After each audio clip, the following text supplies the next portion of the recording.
Today Matters. 12 Daily Practices to Guarantee Tomorrow's Success. Written by John Maxwell and read by the author. Hi, this is John Maxwell. A few weeks ago, I was going through a box of old books in the basement looking for something to read to my grandchildren. And I came across a book my wife Margaret and I used to read to my daughter Elizabeth when she was little. It's called Alexander and the Terrible, Horrible, No Good, Very Bad Day by Judith Viorst. It's the story of a little boy whose day falls to pieces. It begins, I went to sleep with gum in my mouth, and now there's gum in my hair. And when I got out of bed this morning, I tripped on the skateboard. And I could tell it was going to be a terrible, horrible, no good, very bad day. From there, Alexander's day just keeps getting worse as he goes to school, finds himself at the dentist's office, and has to go shopping for clothes with his mother. He has a miserable day. Even the family cat seems to be against him. Our kids always liked Viorst's book, and I think we adults had as much fun reading little Alexander's grumpy complaints as they did listening. But it's no fun when your own day feels like Alexander's. Who looks forward to a day filled with obstacles, trials, and setbacks, where each bend in the road seems to hold something worse? When it comes to approaching the day, we often are more like Alexander than we would care to admit. We may not wake up with gum in our hair or feel that our family and friends are out to get us, but our days often fall to pieces, and as a result, they seem like very bad days. How often do you have a great day? Is it the norm or the rare exception for you? If I ask you to rate today on a scale of 1 to 10, with 10 being perfect, would you even know how to score it? Upon what would you base your rating? Would it depend on how you feel? Would it be determined by how many items you've checked off your to-do list? Would you score your day according to how much time you've spent with someone that you love? How do you define success for today? Everyone wants to have a good day, but not many people know what a good day looks like, much less how to create one. And even fewer people understand how the way you live today impacts your tomorrow. Why is that? The root of the problem is that most people misunderstand success. If we have a faulty view of success, we take a faulty approach to our day. As a result, today falls to pieces.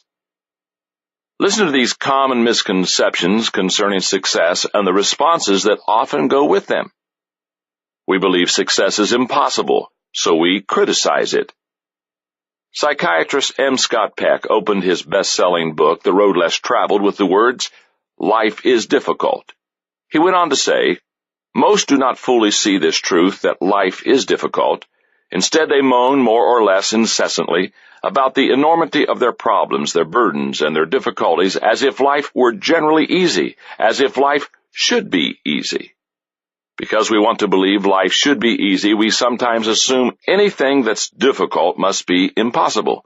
When success eludes us, we are tempted to throw in the towel and assume it's unattainable. That's when we begin to criticize it. We say, who wants success anyway? And if success is achieved by anyone whom we consider less worthy than ourselves, we really get steamed. Our second misconception is that we believe success is mystical, so we search for it. If success has escaped us, yet we haven't entirely given up on it, then we often see it as a big mystery. We believe that all we have to do to succeed is to find the magic formula, silver bullet, or golden key that will solve all of our problems. The problem is that we want the rewards of success without paying the price. Seth Godin, author of Permission Marketing, recently wrote about this problem in the business world. He believes that business leaders frequently look for quick fixes for their companies. You don't win an Olympic gold medal with a few weeks of intensive training, says Godin. There's no such thing as an overnight opera sensation. Great law firms or design companies don't spring up overnight. Every great company, every great brand, and every great career has been built in exactly the same way, bit by bit, step by step, little by little. Misconception 3. We believe success comes from luck, so we hope for it. How many times have you heard people say something like, "He was just in the right place at the right time," to explain away someone else's success? It's a myth, just like the idea of the overnight success. The chances of becoming a success due to luck are about the same as winning the lottery, 50 million to 1. When it comes to success, you're better off hopping to it than hoping for it. Next, we believe success is productivity, so we work for it. I once saw a sign posted in a small business that said, "The 57 Rules of Success. Number 1, deliver the goods. Number 2, the other 56 don't matter." There's something about working hard and producing results that feels very rewarding, and many people regard that feeling so highly that they define it as success. But seeing hard work as success is one-dimensional. A strong work ethic is an admirable trait, but hard work alone doesn't bring success. There are plenty of people who work hard and never see success. Some people give their energy to dead-end jobs.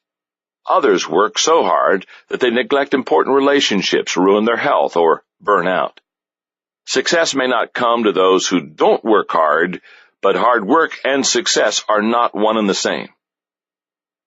Misconception 5. We believe success comes from an opportunity, so we wait for it. Many of the people who work very hard yet don't seem to get anywhere believe that the only thing they need is a break. Their motto begins with the words, "if only." If only my boss would cut me some slack. If only I could get a promotion. If only I had some startup capital. If only my kids would behave. Then life would be perfect. The truth is that people who do nothing more than wait for an opportunity won't be ready to capitalize on one if it does appear. As basketball legend John Wooden says, when opportunity comes, it's too late to prepare. And for those who receive their wish of a promotion, startup, money, or anything else, it rarely changes anything in the long term if they haven't already done all the groundwork to be successful. Misconception 6.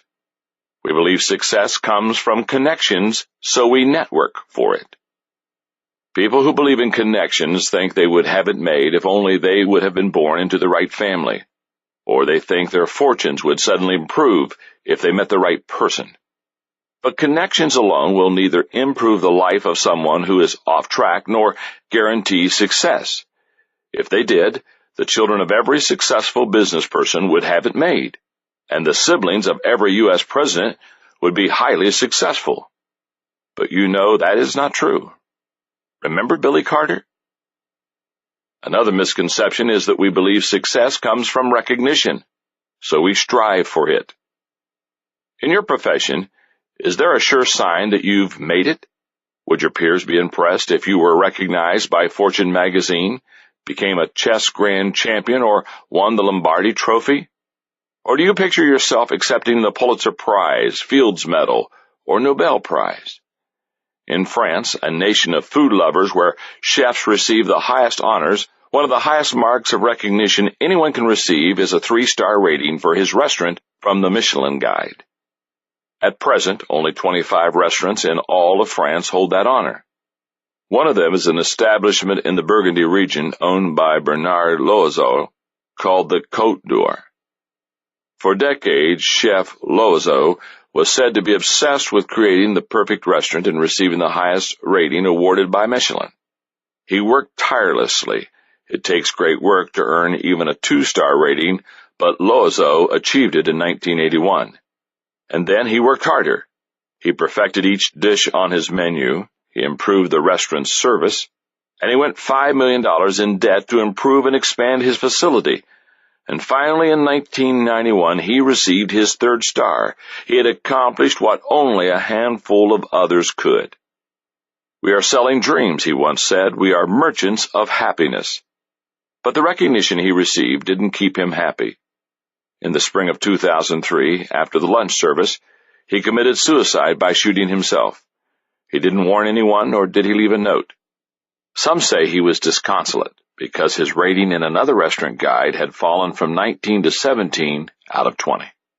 Others described him as manic-depressive. No one will ever know why he killed himself, but we can be sure that the great recognition he had received in his profession wasn't enough for him. Finally, we believe success is an event, so we schedule it.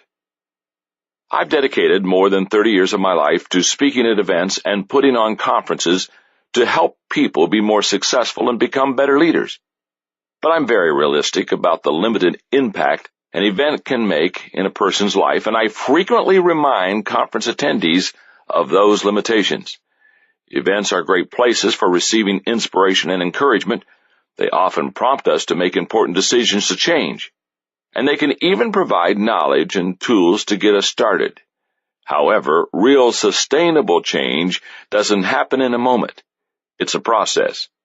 Knowing that has always compelled me to write books and record lessons so that people who have made the decision to change have access to tools they can use after the event to help facilitate the process.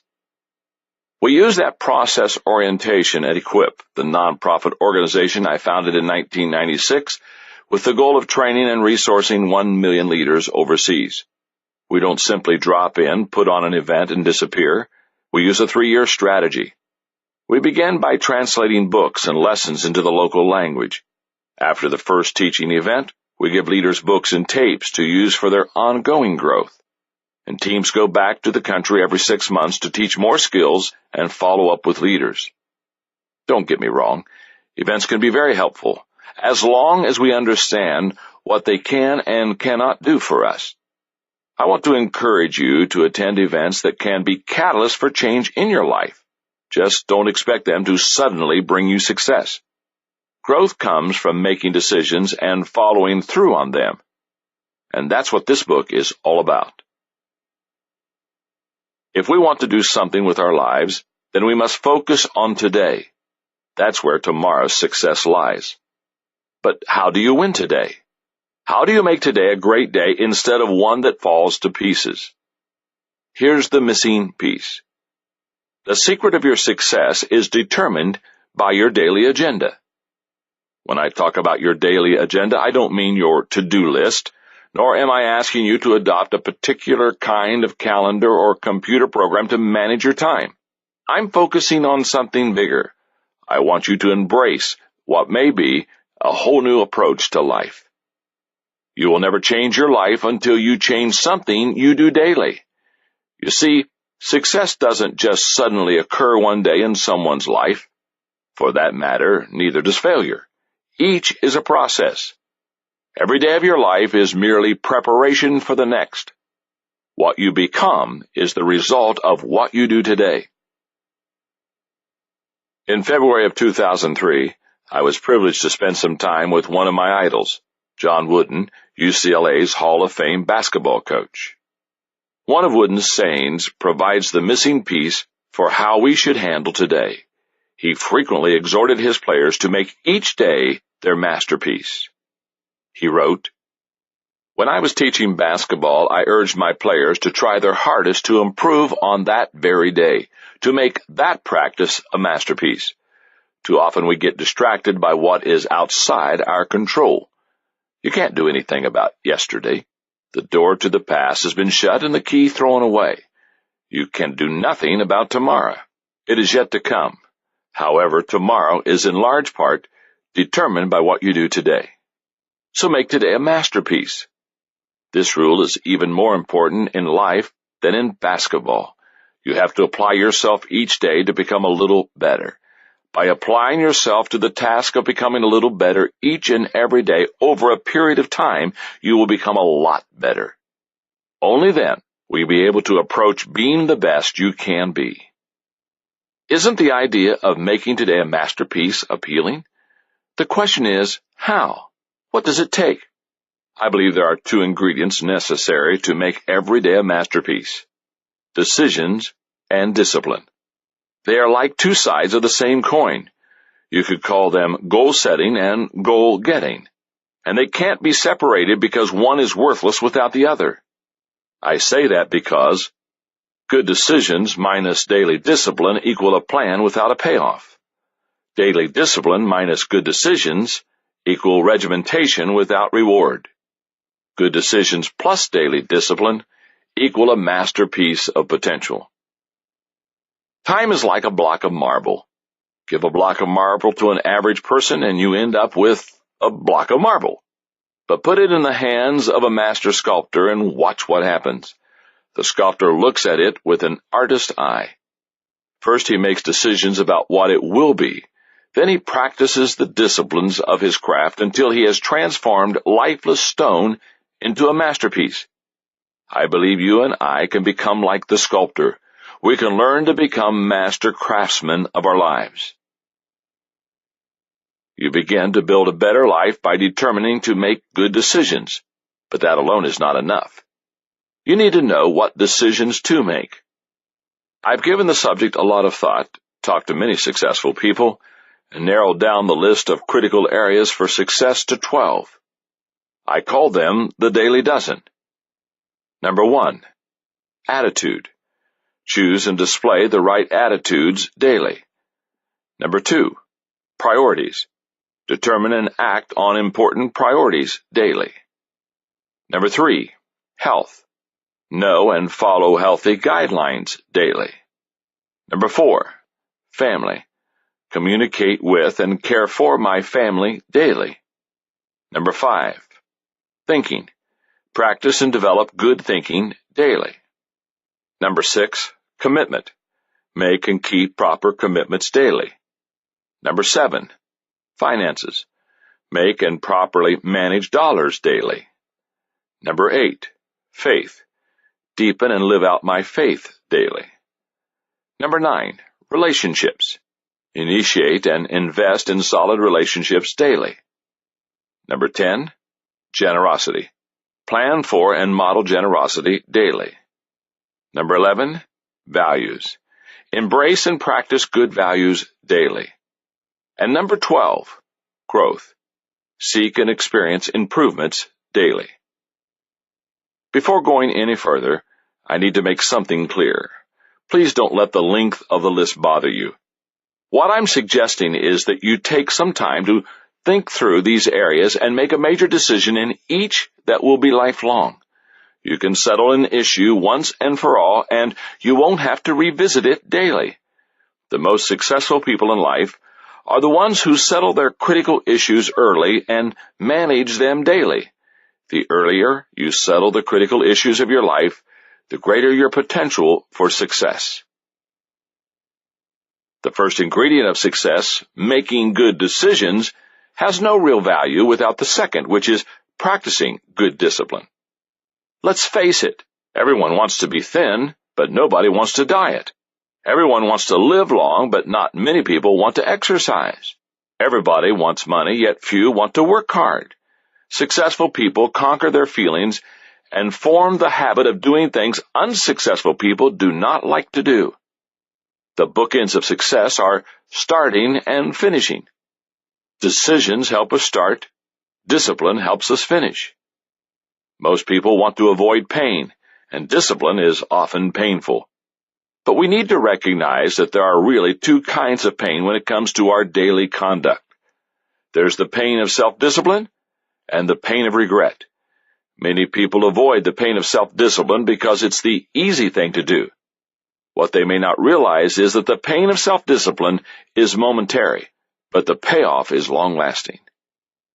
If we've made a decision to try to be healthy, but we put off exercising, it's true that we avoid 30 minutes of unpleasantness. But then we feel guilty because we violated the decision we know was right for us. Then we regret not having exercised. And if we constantly avoid exercise, we end up paying a price later. On the other hand, when we do practice the discipline of exercise for 30 minutes, we feel good about ourselves the entire day. That's a great trade-off. We get 16 hours of positive feelings about ourselves for half an hour of work. And if we consistently practice the discipline of exercise, we also receive a health benefit that can literally save and extend our lives. Because we already have so many reasons not to start in the back of our minds, let me encourage you by giving you some compelling ideas about getting started. Start with yourself. A few years ago, on a trip to India, I got the opportunity to visit the home of that nation's great leader, Mahatma Gandhi. The house has been turned into a museum, and it contains some of his personal possessions as well as artifacts from his time of leadership. It also teaches much of his philosophy. One of his statements that I saw there struck me. Be the change you want to see in the world. What a great statement. If you desire for just one person close to you, your spouse, your children, a close friend, an employee, to change in some way, then become a model of change yourself. When that happens, you gain experience, confidence, integrity, and influence. You become content with yourself. You must have something to give before you can give to others. Start small. When you start small and succeed, it helps you believe that you can accomplish the next step. It also helps you to prioritize your actions and focus your energy. But here's a piece of advice. As you get ready to begin, don't expect to understand all of what it will take to get to the top. Just focus on the next step. Start early. There's an old saying that Noah didn't wait for his ship to come in, he built one. If you take a proactive approach to changing your life, and you start early, you increase your odds for success, and you create more options for yourself later in life. As you keep listening, you will become acquainted with my personal history and how I came to make each decision for practicing one of the daily dozen. I share it because I want to flesh out the process for you and let you know that I'm trying to live out the principles I teach about. And I'll tell you where I struggled. I'm not pretending that I do all of this perfectly, but you'll also find that I had the good fortune to make many of these decisions early in life. In my teens, I made 4 decisions. In my 20s, 5 decisions. In my 30s, 2 decisions. And in my 50s, I made only 1 decision. The earlier I made the decision and consistently practiced the discipline, the greater the compounding effect on my life. The same will be true for you. Decision number 1. Today's attitude gives me possibilities. Is it possible for an individual to have success without a good attitude? The answer is yes, but their attitude will determine how much they enjoy the success. Sigmund Freud is an example of someone with a poor attitude who was otherwise able to achieve. The father of modern psychotherapy was hailed as a groundbreaking genius during his lifetime, wrote numerous books, and influenced several generations of physicians, artists, and thinkers. He has been called one of the most influential people of the 20th century. Yet from the time he was a teenager, he was pessimistic, skeptical, and often depressed. He tried to relieve his distress with cocaine beginning at 28 years of age. He believed that happiness was difficult to experience, and that unhappiness was the lot of most people. In his book, Civilization and Its Discontents, Freud wrote, "What good to us is a long life if it is difficult and barren of joys, and if it is so full of misery that we can only welcome death as a deliverer?" Without a doubt, his attitude, not his accomplishments, influenced his outlook on life. What's sad is he chose his discontent. Here's why attitude makes such a difference as you approach your day. Your attitude at the beginning of a task affects its outcome more than anything else. You've heard the phrase, all's well that ends well. Here's another that I believe is equally true. All's well that begins well. Look at successful people and you'll see that they've embraced this truth, whether it's a doctor going into surgery, a coach readying his team for a game, a pastor preparing a sermon, or a business person entering negotiations before a big deal. The confident person increases his chances for success. The pessimist invites the negative outcome he expects. Charlie Wetzel, who works with me on my books, recently underwent a change in attitude in his thinking concerning the process of editing. He is a writer and has never particularly enjoyed the editing process. It reminds him of when he graded students' papers as an English composition teacher.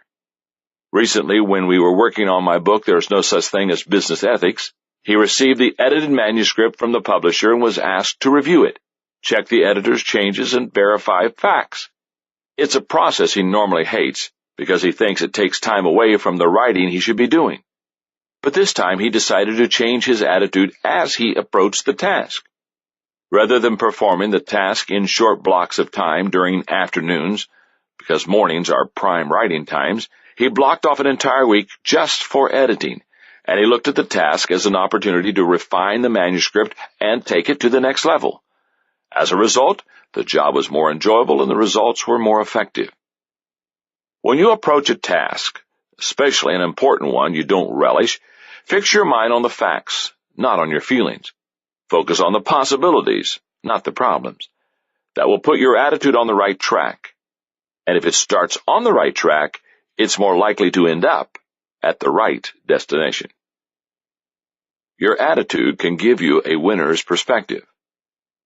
On June 28, 1939, Joe Louis defended his heavyweight boxing title against Tony Two-Ton Galento in Yankee Stadium.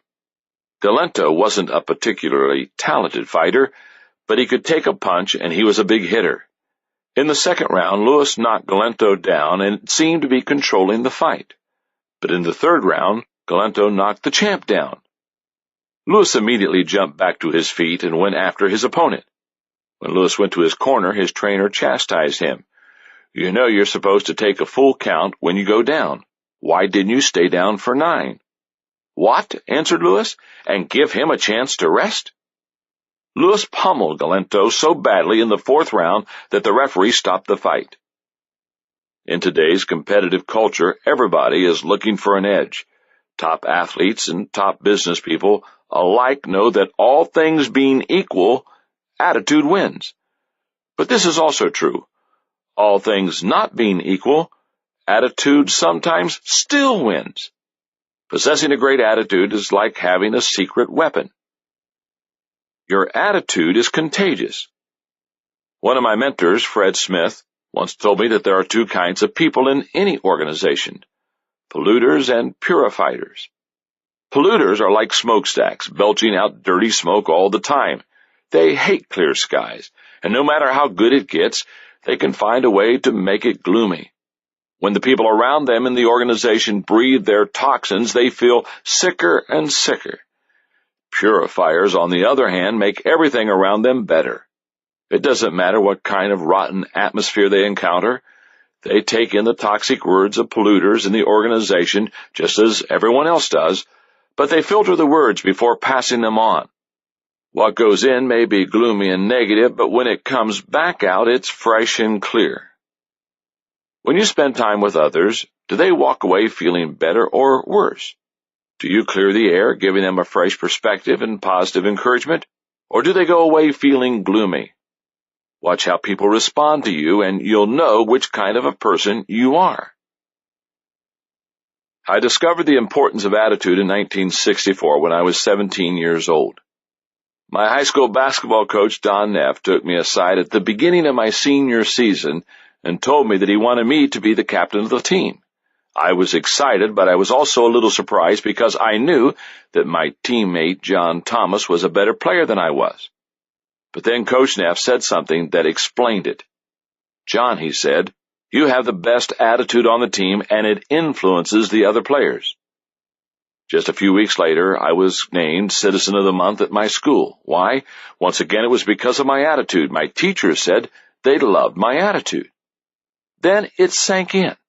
My attitude was making a difference in my life, and it was making an impact on people around me. That's when I made my attitude decision. I'm going to keep a positive attitude and use it to influence others. Your attitude is a choice. If you desire to make your day a masterpiece, then you need to have a great attitude. If it's not good now, you need to change it. Make the decision. Here's how. First, take responsibility for your attitude. After my wife, Margaret, and I had been married for 4 or 5 years, we went to a conference for pastors where I had been asked to be one of the speakers. Margaret also agreed to do a breakout session for spouses, and I attended her session. During the Q&A time, a woman asked, "Does John make you happy?" I have to say I was really looking forward to hearing Margaret's answer. I'm an attentive husband, and I love Margaret dearly.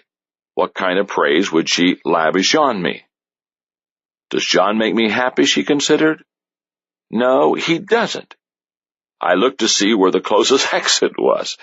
The first 2 or 3 years we were married, she continued, I thought it was John's job to make me happy, but he didn't. He wasn't mean to me or anything. He's a good husband, but nobody can make another person happy. That's my job. As a young newlywed in her early 20s, she figured out something some people never learn. Each of us must take responsibility for our own attitude. If you want today to be a good day, you need to take charge of the way you look at it. Second, decide to change your bad attitude areas. I've read the Peanuts comic strip for years, and I've always been a big fan. I recall one strip in which Lucy announces, "Boy, do I feel crabby." Her little brother Linus, always anxious to relieve tension at home, responds, "Maybe I can be of help. Why don't you just take my place here in front of the TV while I go and fix you a nice snack? Sometimes we all need a little pampering to help us feel better." Then Linus brings her a sandwich, a few chocolate chip cookies, and some milk. "Now, is there anything else I can get for you?" he asks. "Is there anything I haven't thought of?" "Yes, there's one thing you haven't thought of," Lucy answers, and then she suddenly screams, "I don't want to feel better." For the many years the late Charles Schulz drew Peanuts, that always seemed to be one of Lucy's problems. She didn't want to change in the areas where she had a bad attitude, and she had a lot of them. Many people are like her. There are things in your life you cannot choose, such as your parents, where you were born, or your race, but your attitude is something you can change, and just about everybody has at least a few areas in their thinking that could use some help. If you want to have a better day, then you need to go after those areas. The third step is to think, act, talk, and conduct yourself like the person you want to become. If you've been to any kind of class reunion 10 or more years after graduation, then you've probably been surprised by the transformation of one of your former classmates. The misfit who became a famous lawyer, the plain Jane who blossomed into a movie star, or the geek who founded a major corporation. How do such transformations occur? Those people saw themselves as they could be. Then they learned to act like and acquire the skills of the people they wanted to be. If you desire to change yourself, then start with your mind. Believe you can improve, then you can change into the person you desire to be. Ralph Waldo Emerson said, "What lies behind us and what lies before us are tiny matters compared to what lies within us." Develop a high appreciation for life. A friend emailed to me the story of a very together and independent 92-year-old lady who was moving into a nursing home. Since she was legally blind and her husband of 70 years had passed away, the move was her only option. She waited in the lobby of the facility for a long time before finally being told that her room was ready. As she was escorted down the corridor, her attendant described the room, down to the curtains hung on the windows. "I love it," the elderly lady enthused. "But you haven't even seen the room yet." "Just wait," the attendant responded. "That doesn't have anything to do with it," she replied. "Happiness is something you decide on ahead of time. Whether I like my room or not doesn't depend on how the furniture is arranged. It's how I arrange my mind." Appreciation isn't a matter of taste or sophistication. It's a matter of perspective. John Wooden said, "Things turn out best for the people who make the best of the way things turn out." The place to start is with the little things. If you can learn to appreciate them and be grateful for them, you'll appreciate the big things as well as everything in between. If you want to benefit from the possibilities of a positive attitude, you need to do more than just make the decision to be positive. You also have to manage that decision.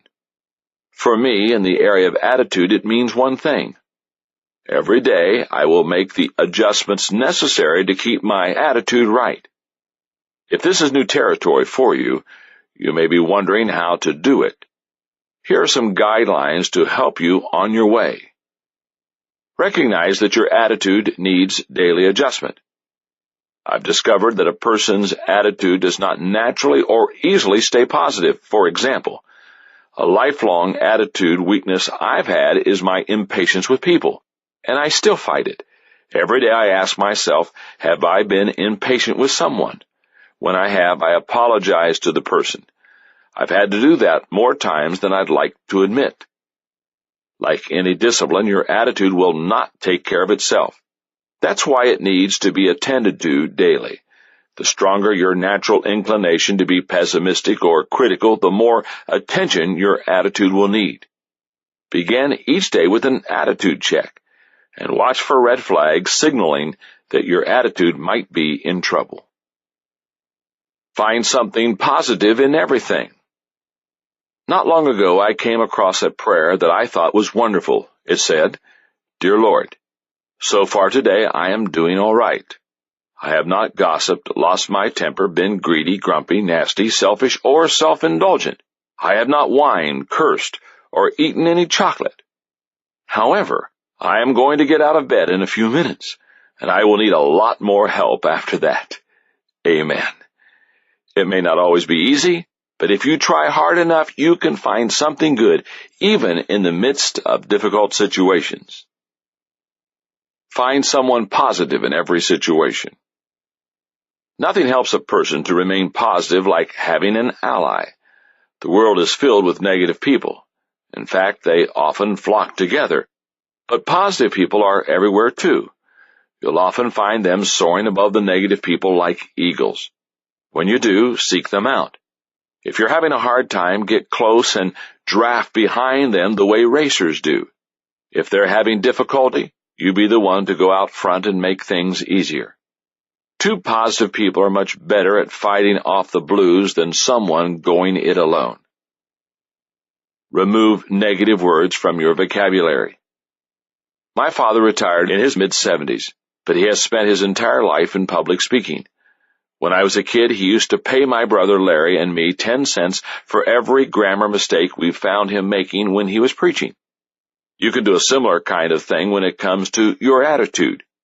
You or someone you enlist can be on the lookout for negative words in your vocabulary so that you can try to eliminate them. Eliminate these words. I can't. If only. I don't think. I don't have time. Maybe. And say these words instead. I can. I will. I know. I will make time. Absolutely. When I made the decision at age 17 to maintain a positive attitude, I did it because it was giving me immediate positive results. And that is what usually prompts us to make decisions. But as you get older and reflect more, you can see things much more clearly. Looking back, I can see the impact that my attitude has made in my life since 1964. In my teens, my attitude made me captain of the basketball team. In my 20s, my attitude helped me convince Margaret to marry me. In my 30s, my attitude helped me step out of my comfort zone by leaving my organization and taking a new position in California. In my 40s, my attitude kept me going during 8 years of red tape and conflict while trying to build a new campus for my church. In my 50s, my attitude allowed me to bounce back from a heart attack. I can honestly say that for 40 years, my attitude has been my greatest asset in influencing others. And, as I approach my 60s, my attitude has motivated me to lead an effort to train and equip 1 million leaders internationally. I want to keep making a positive impact until the day I die. Decision number 2. Today's priorities give me focus. Business consultant and author Michael LeBoeuf says devoting a little of yourself to everything means committing a great deal of yourself to nothing. Focused concentration is one of the keys to success. To have focus, you must understand priorities. Here's why. Time is our most precious commodity. Given the choice, would you rather save time or money? Most people focus on dollars. But how you spend your time is much more important than how you spend your money. Money mistakes can often be corrected, but when you lose time, it's gone forever. Your priorities determine how you spend your time, and time is precious. The following statements may help you put time in perspective. To know the value of 1 year, ask the student who failed the final exam. To know the value of 1 month, ask the mother of a premature baby. To know the value of 1 week, ask the editor of a weekly news magazine. To know the value of 1 day, ask the wage earner who has 6 children. To know the value of 1 hour, ask the lovers who are waiting to meet. To know the value of 1 minute, ask the person who missed the plane. To know the value of 1 second, ask the person who survived the accident.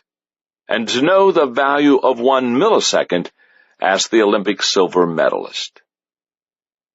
We cannot change time, only our priorities. Sales consultant and author Myers Barnes says, time management has nothing to do with the clock, but everything to do with organizing and controlling your participation in certain events that coordinate with the clock. Einstein understood time management is an oxymoron. It cannot be managed.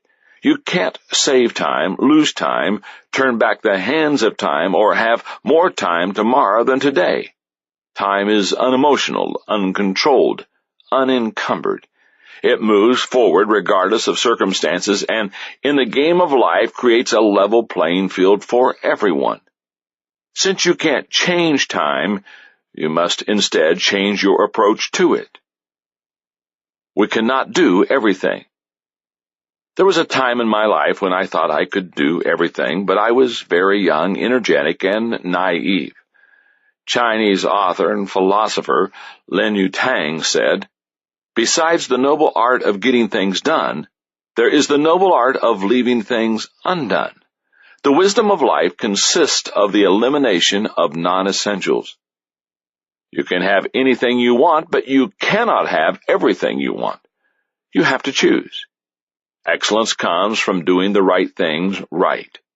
If you're not sure what the right things are, pretend you have only 6 months to live. The things you would do in that short time are the right things. Priorities help us to choose wisely. Author Robert J. McCain says the reason most goals are not achieved is that we spend our time doing second things first. Let's face it, there are a lot of things vying for your attention. Many people want to put you on their agenda. Thousands of manufacturers want you to spend your money on their product. Even your own desires can be so diverse and your attention so scattered that you often aren't sure what should get your attention. That's why you need to focus.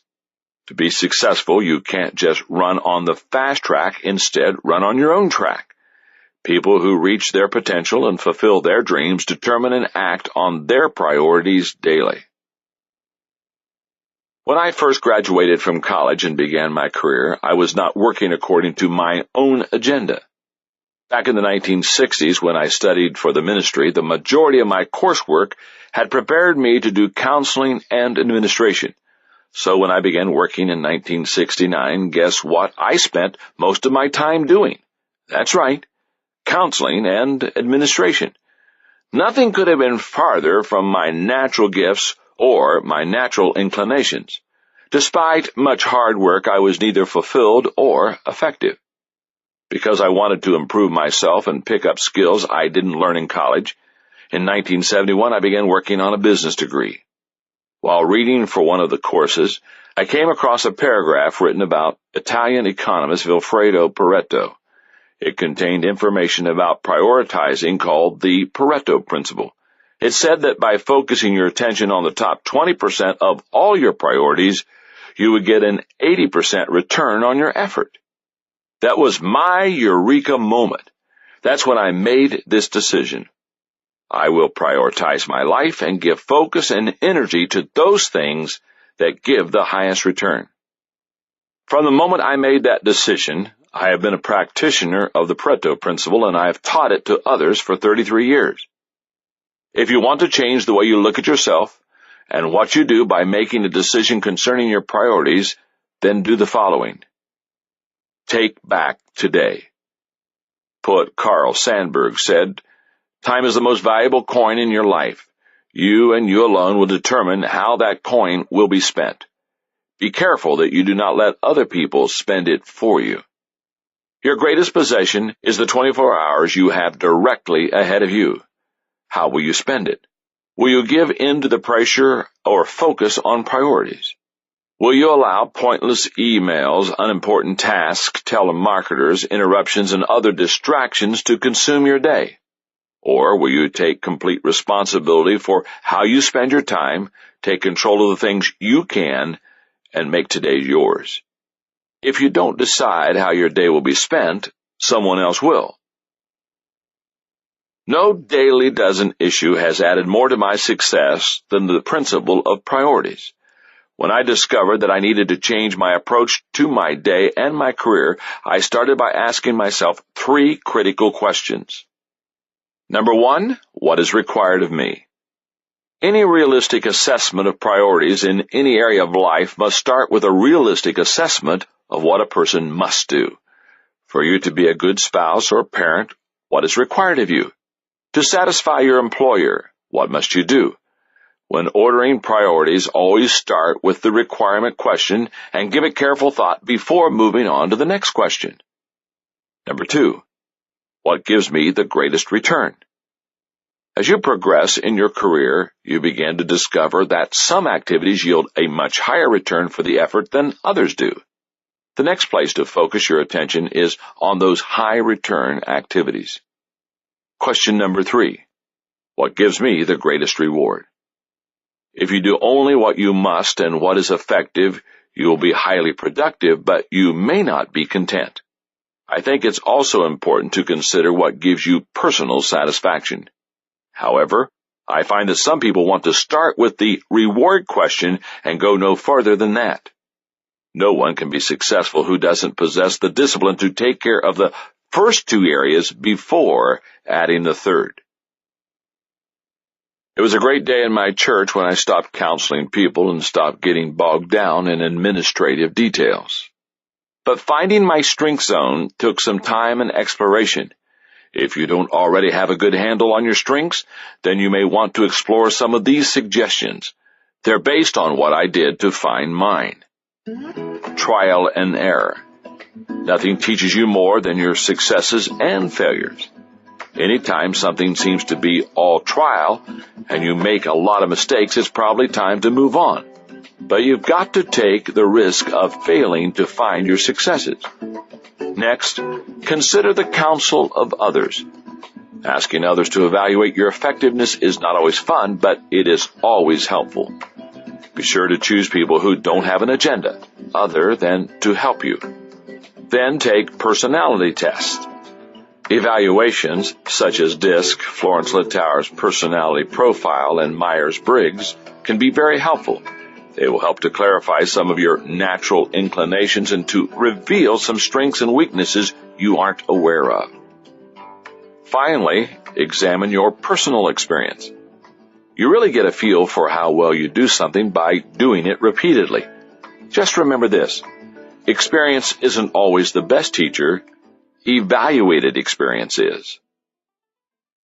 One of the things I noticed very quickly after making my priorities decision was that priorities shift very easily. For that reason, they must be continually evaluated and guarded. My reminder to manage the disciplines of priorities is this: every day I will live my life according to my priorities. What does that mean? That the following 5 things must be done. 1. Evaluate priorities daily. Priorities don't stay put. You have to revisit them every day. Why? Because conditions continually change.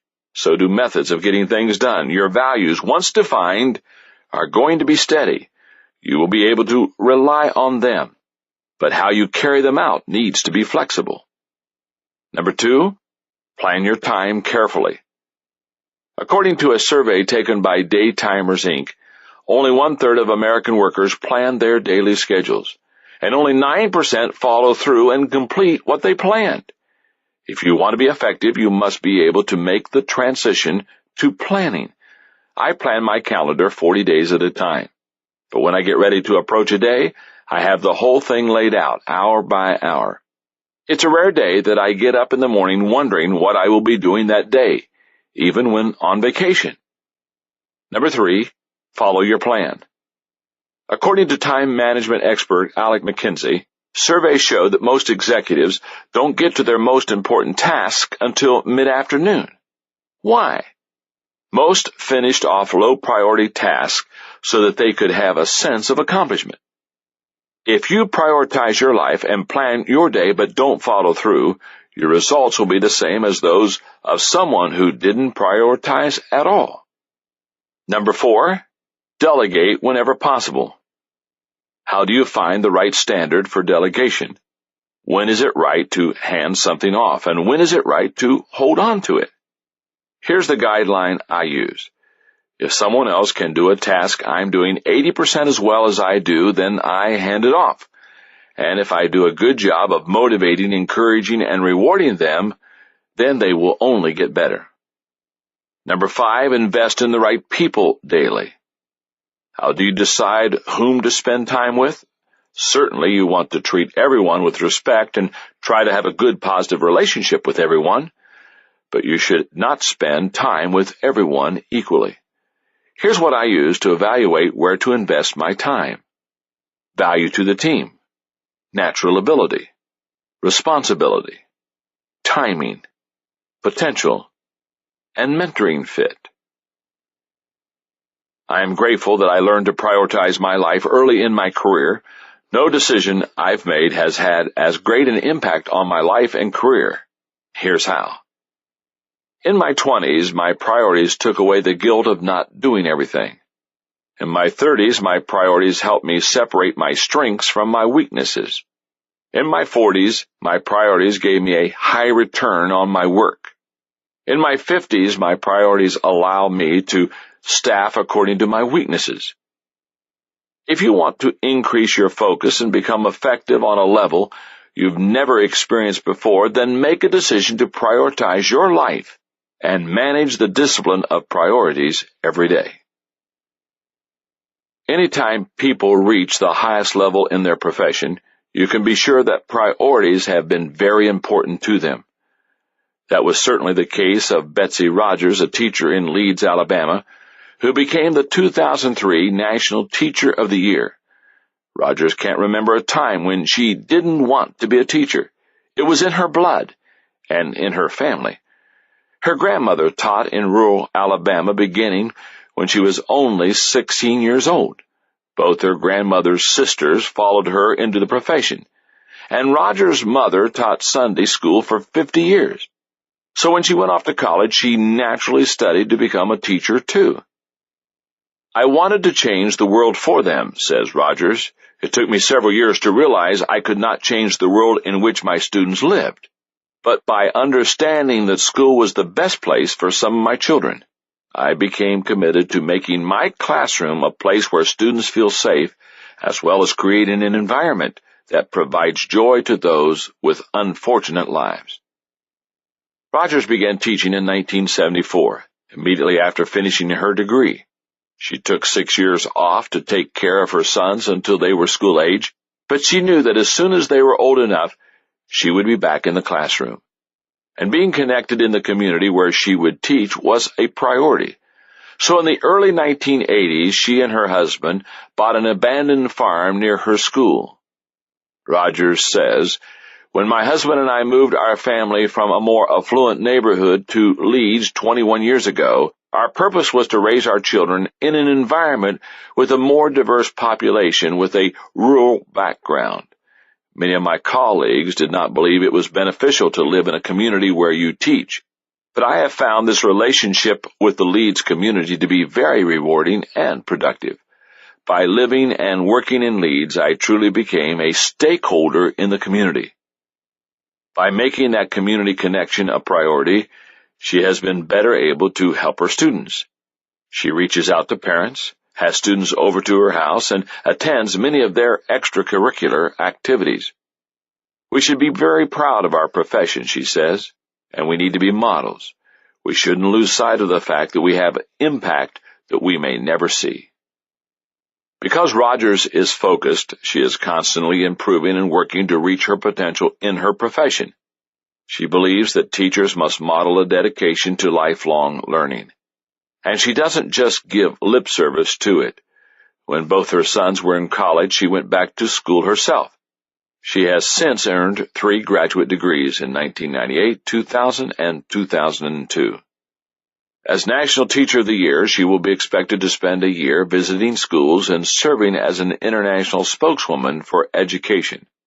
When she's finished, she could use the recognition she has received as a springboard to a plum teaching position or a higher-paying administrative position. But that's not what she's about. According to County Superintendent Bob Neighbors, Rogers has inquired about going back to work in a county school on academic alert because of poor test scores. After all, what's the use of improving herself if she can't use what she's learned to help others? Neighbors call Rogers one of those extraordinary naturals for whom teaching is not only her vocation, it is her joy, her daily discovery, and her avocation. Rogers sums it up this way: I was taught that we are here on this earth to serve. That's her priority, and she is living it out every day. Decision number 3. Today's health gives me strength. I need to begin this section by making a confession. Usually when people listen to a book, especially a book that contains advice, they expect the author to be an expert in every area he talks about. That is not the case with me when it comes to health. For much of my life, I have dropped the ball in this area. I lived a very fast-paced life. For about 10 years, I held down 2 demanding jobs. I led a church of more than 3,000 people with a staff of over 50 and a budget of $5 million a year. At the same time, I led a leadership development organization that required me to travel and speak more than 100 days a year. When I gave up the pastorate to dedicate my time to my organization, I nearly doubled my travel. I also built up the company and increased the number of employees from 18 to 175. Maintaining a lifestyle at that pace meant that I rarely exercised. I didn't eat well, and I was overweight. But I didn't worry. Every year I had a physical and received an excellent report from my doctor, so I simply took my health for granted. All that changed for me on December 18, 1998, the night of the annual Christmas party for my employees and their spouses. At the end of the party, I didn't feel well. One of my employees gave me a goodbye hug and felt cold sweat on the back of my neck. Then suddenly I felt an excruciating pain in my chest that brought me to my knees. As I lay on the floor awaiting the paramedics, it felt like an elephant was sitting on my chest. I was grateful that Margaret, our children, and many of my closest friends were there with me at the party because I thought I wasn't going to make it. When I got to the hospital, I was told that I was having a serious heart attack. In the wee hours of the morning, Dr. Jeff Marshall performed a procedure to remove a clot that made its way into my heart. He saved my life. Afterward, he explained that he had used a new procedure that had only recently been developed. If I'd had my heart attack a year or 2 earlier, nothing could have been done. It would have killed me. It almost seems too obvious to mention that your health matters today, yet I believe I must say it, because many people treat their bodies the way I did for more than 50 years. So here's a reminder of what's at stake when it comes to health. Your health impacts you emotionally, intellectually, and spiritually. You can escape from a lot of things that might hurt you. You can quit a hazardous job. You can move from one climate to another. You can stay away from someone who wants to harm you. But you can't get away from your body. For as long as you live, you're stuck with it. If you make choices that cause you to be continually hurting or unhealthy, it will affect every aspect of your life, your heart, your mind, and spirit. Health often determines quality as well as quantity of life. My friend Zig Ziglar asked the question, if you had $1 million racehorse, would you allow it to smoke cigarettes, drink whiskey, and stay out all night? How about $1,000 dog? Of course you wouldn't. A thoroughbred horse that was not taken care of would never be capable of winning a race. A dog whose health ran down would not work effectively or show well.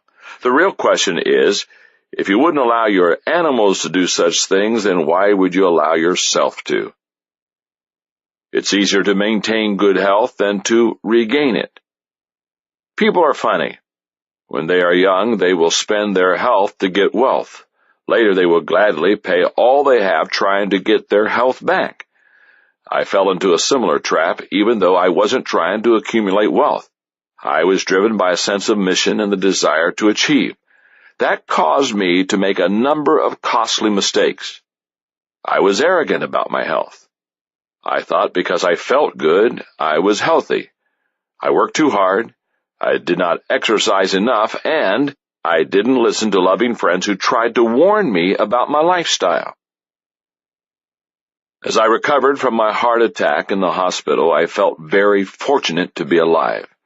Cardiovascular diseases are the #1 cause of death in the United States and Europe. But I didn't discover how blessed I was until Dr. Marshall told me that I had sustained no damage to my heart. That meant I had the potential to make a full recovery. At the age of 51, I made this health decision. I will take good care of myself by exercising and eating right. If you know the value of good health, yet you've had a hard time making the commitment to know and follow healthy guidelines, here are some suggestions to help you turn your attention to the subject and tackle it. #1, have a purpose worth living for. It's hard to find motivation in the moment when there is no hope in the future.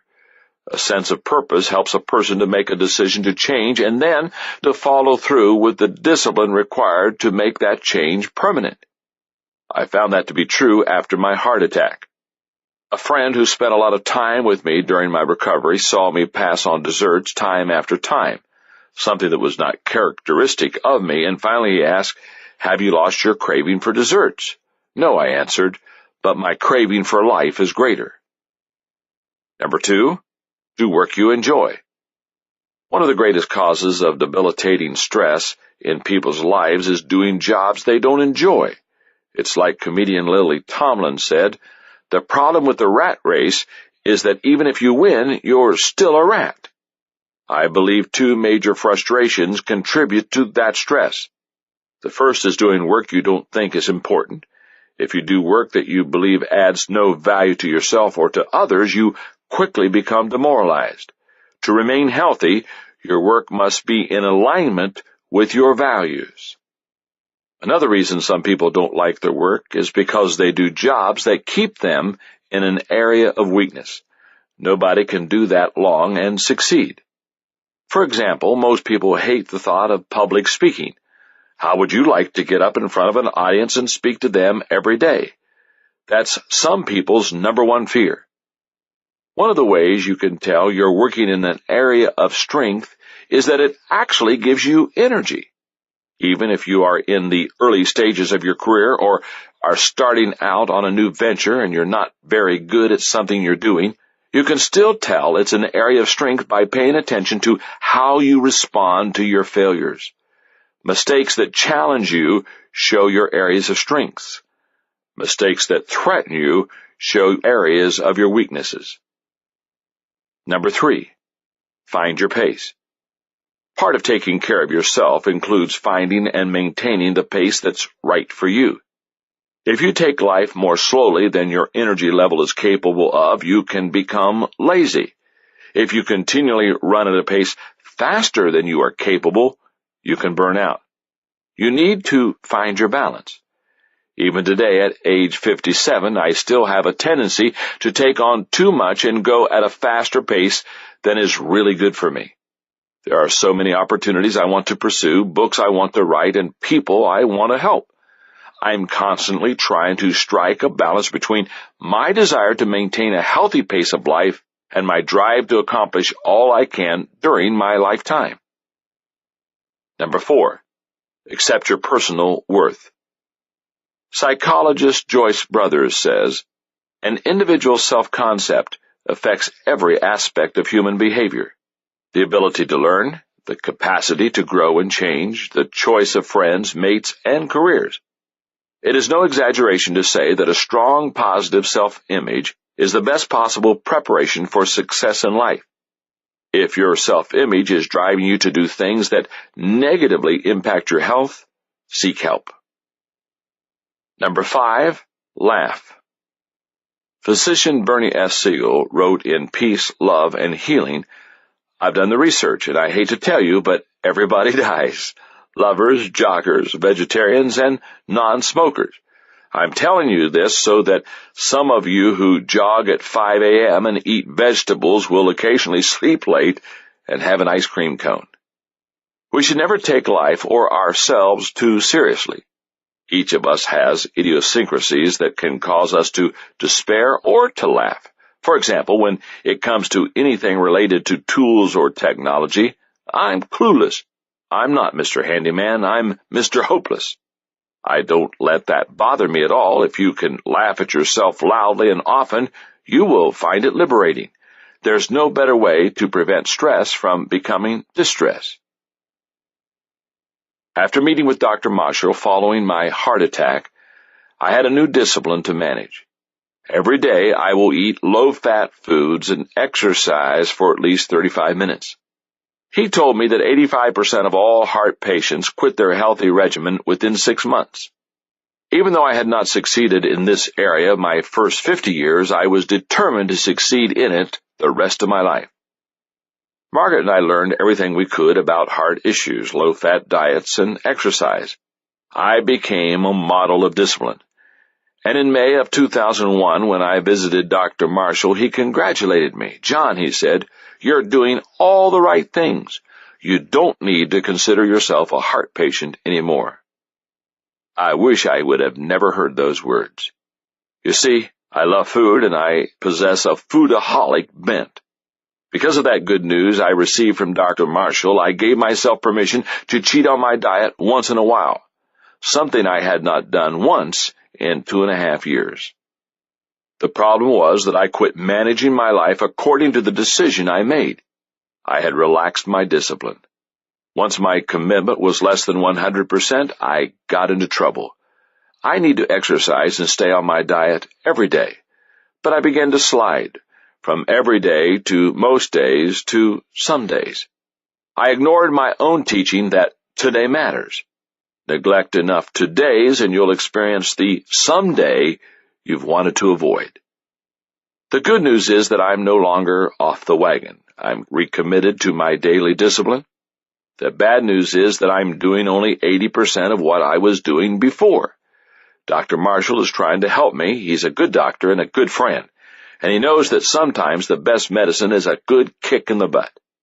The area of health is still a battle, but it's one that I'm determined to win. Successful people make the major decisions in their life early and manage them daily. In the other sections of this book, I try to show you how the decisions I've made and the disciplines I've practiced have created a positive compounding effect in my life. I'm sorry to say that I can't do that when it comes to health. Instead, I'll tell you how poor decisions have had a different kind of effect. In my teens, I developed many bad eating habits. In my 20s, food became a stress reliever when I worked especially hard. In my 30s, I finally started to exercise, but it was usually last on my agenda. In my 40s, I realized I needed to attend to my health and made a decision to change, but I failed to add the necessary daily discipline. In my 50s, I finally made the decision to know and follow healthy guidelines daily, a commitment that I am working hard to keep. Perhaps you have fallen short in one or more of the areas discussed so far. Please don't be discouraged, and don't give up. The following words were written for you and me at times like this. Though you cannot go back and make a brand new start, my friend, you can start now and make a brand new end.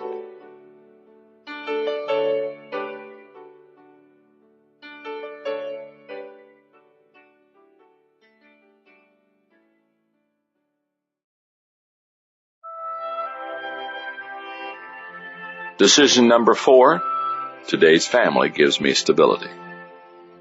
What difference does family make? How does it impact an individual's life? Let's face it, some people's families don't build them up, they tear them down. It's true that you can't do anything to change your ancestry or upbringing. You have no control over what your parents or grandparents did or how they treated you. But while you can't do much about your ancestors, you can influence your descendants greatly. You determine how you treat your family. You're the one who decides whether you will stay and work things out or leave your family when the going gets rough, as it always does. You're the one who decides how much time you spend with the relatives who build you up versus those who try to knock you down. You determine how you treat others. The way you approach family life has a profound impact on how you live. If you're willing to work at it, and I know that for people with especially difficult families, it can be an incredible amount of work, your family can become a source of stability and strength. A healthy, supportive family is like a safe haven in a storm. People have to deal with a lot of pressure these days. The workplace is demanding. Schools are often hostile environments. The pace of life is out of control. Where can a person find shelter in such a climate? If it is not at home, then it probably isn't anywhere. A reporter once asked President Theodore Roosevelt with whom did he enjoy spending most of his time. He responded he would rather spend time with his family than with any of the world's notables. For him and for his family, home was a safe haven in the midst of a storm. A healthy family also provides a photo album of memories. Think back to your own childhood. What are your favorite memories? What positive images still make you smile? If you have children, which of their memories do you think are their favorites? You may want to ask them. The more positive and loving the environment you strive to create at home, the more good memories they will have to keep them grounded. Your family can also be a crucible of character. Your family life not only helps to form the character of any children living at home, but it also continues to mold your character as an adult. Your character is little more than the collection of choices you make and the habits you cultivate every day. Since your family creates your primary environment, it influences those choices and habits. Strong, healthy families encourage people to make constructive choices, to develop positive disciplines, and to pay the price today for success tomorrow. And a supportive family is a treasure chest of your most important relationships. There's no doubt that the relationships you have with members of your immediate family and with your spouse are the most important ones in your life. The people closest to you form you and are formed by you. That should be reason enough to value them. When Mother Teresa received the Nobel Peace Prize, she was asked, "What can we do to promote world peace?" Her answer, "Go home and love your family." If you want to make a positive impact, no matter how far-reaching, start at home. Treat your family members like treasures. Years ago, I cut out a quote by Nick Stennett that summarized the importance of family. It reads, "When you have a strong family life, you receive the message that you are loved, cared for, and important. The positive intake of love, affection, and respect gives you inner resources to deal with life more successfully. In other words, family gives you stability." In 1986, when I was 39 years old, I began to notice a terrible trend. The marriages of some of my colleagues, college buddies, and friends were falling apart and ending in divorce. That really got my attention because even some of the relationships that Margaret and I had considered to be strong had fallen by the wayside. We didn't think our relationship was in any kind of danger, but I also discovered that prior to their breakdowns, some of the couples had thought nothing like that could ever happen to them. This all occurred about the same time my career was really taking off. I still wanted to be successful, but I didn't want to lose my family in the process. That prompted me to make one of my key life decisions, and I would do so by rewriting my definition of success. From that moment, success meant having those closest to me love and respect me the most. I don't know where you stand with your family now. Everyone's situation is unique. You may have a great family life, or you may have made some serious mistakes from which you fear you will never recover. You may be single with no children, so that all you have is extended family. But I can tell you this, no matter what your situation is, you can benefit from the stability that comes from communicating with and caring for your family daily. Here's how to get started. Determine your priorities. There's a Russian proverb that gives this advice. Before going to war, pray once. Before going to sea, pray twice. Before getting married, pray 3 times. In other words, anytime you're going to engage in a great and potentially risky endeavor, give it serious consideration first. How else are you going to know where it ranks in priority in your life? I learned this lesson the hard way. In the space of 1 month in 1969, I graduated from college, got married to Margaret, and started my first job. As soon as we got back from our honeymoon, we moved to a new town, and I started working. I was the senior pastor of a small country church, and I was determined to be successful. I threw myself into the job, giving it everything I had. And when I say everything, I mean everything. I worked all day at the church, and every evening I set appointments to meet with people in the community. I worked a 6-day work week, but I cheated by working on my day off too. Meanwhile, Margaret worked a couple of jobs to keep us going financially because my salary was so low. The problem was that I was neglecting her and our marriage. Margaret and I have known each other since high school, and we dated for 6 years before we got married. So we had a lot of history together, especially for a couple so young. Back then, I believed our history was going to carry us through while I devoted myself to my career. But a marriage can't survive forever on leftovers. It needs to be fed continually, or it will eventually starve. Decide on your philosophy. In the first decade of our marriage, Margaret and I decided on our personal philosophy of family. First, we tried to live it out as a couple. Then, when we had children, we worked to make it the foundation of our choices as parents. For us, the bottom line on family was for us to cultivate and maintain our commitment to God. Our faith came first in our lives. If we neglected or compromised that, nothing else would be of value. Our continual growth. Reaching our personal potential and helping our children do the same is one of our highest values. When we come to the end of our lives, we want to look back knowing that we lived life to the fullest. Our common experiences. The greatest bonds between people come as a result of their experiences together, both good and bad. We create as many positive experiences as we can, and we weather the negative ones together. Our confidence in God, ourselves, and others. Your belief determines how you will live, and it also impacts the outcome of everything that you do. And our contributions to life. People should try to leave the world a better place than they found it.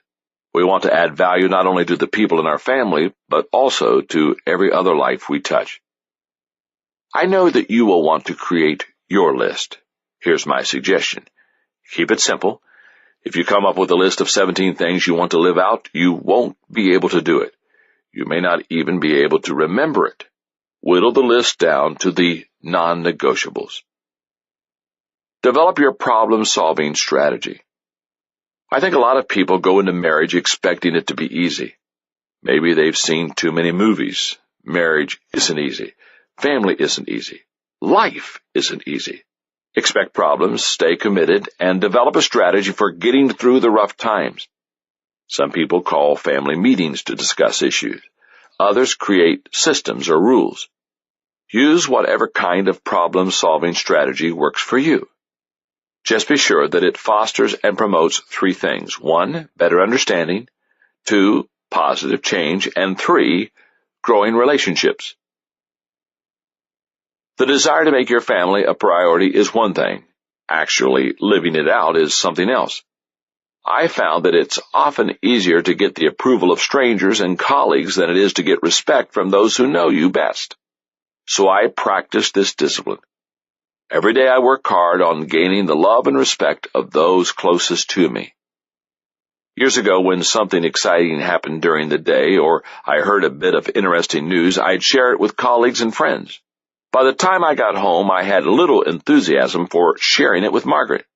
So I purposely began keeping things to myself until I could share them with Margaret first. That way, she never got the leftovers. I found the best way to place my family first is to give them some of my best energy and attention. If you desire to strengthen your family life and make it a source of stability, then try practicing some of these disciplines. Put your family on your calendar first. I have found that my work will gobble up every bit of my time if I let it. Before I made the decision to make my family a priority, I didn't give them the time that I should have. I think that's true of most people who enjoy their careers. Other people have hobbies or interests that can be very time-consuming. If you don't create boundaries for how you spend your time, your family will always get the leftovers. Even today, if I let my guard down, I'm liable to let work take over my schedule.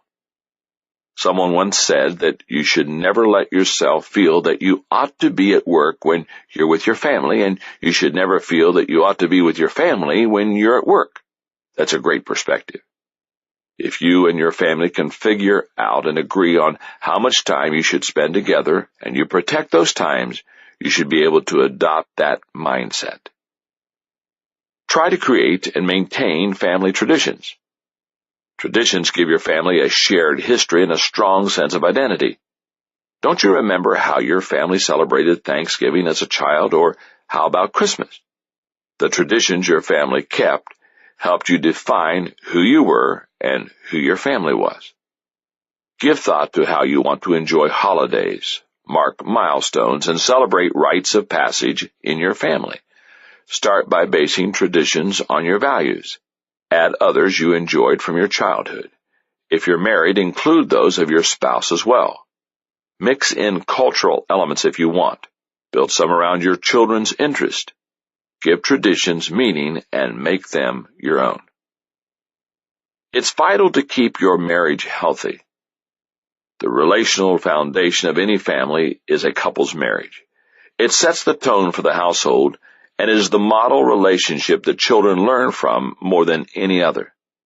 That's why former Notre Dame President Theodore Hesbaugh asserted, "The most important thing a father can do for his children is to love their mother." No marriage is easy to keep going. It's been said that a successful marriage is one that can go from crisis to crisis with a growth in commitment. That's what it's really all about. Commitment.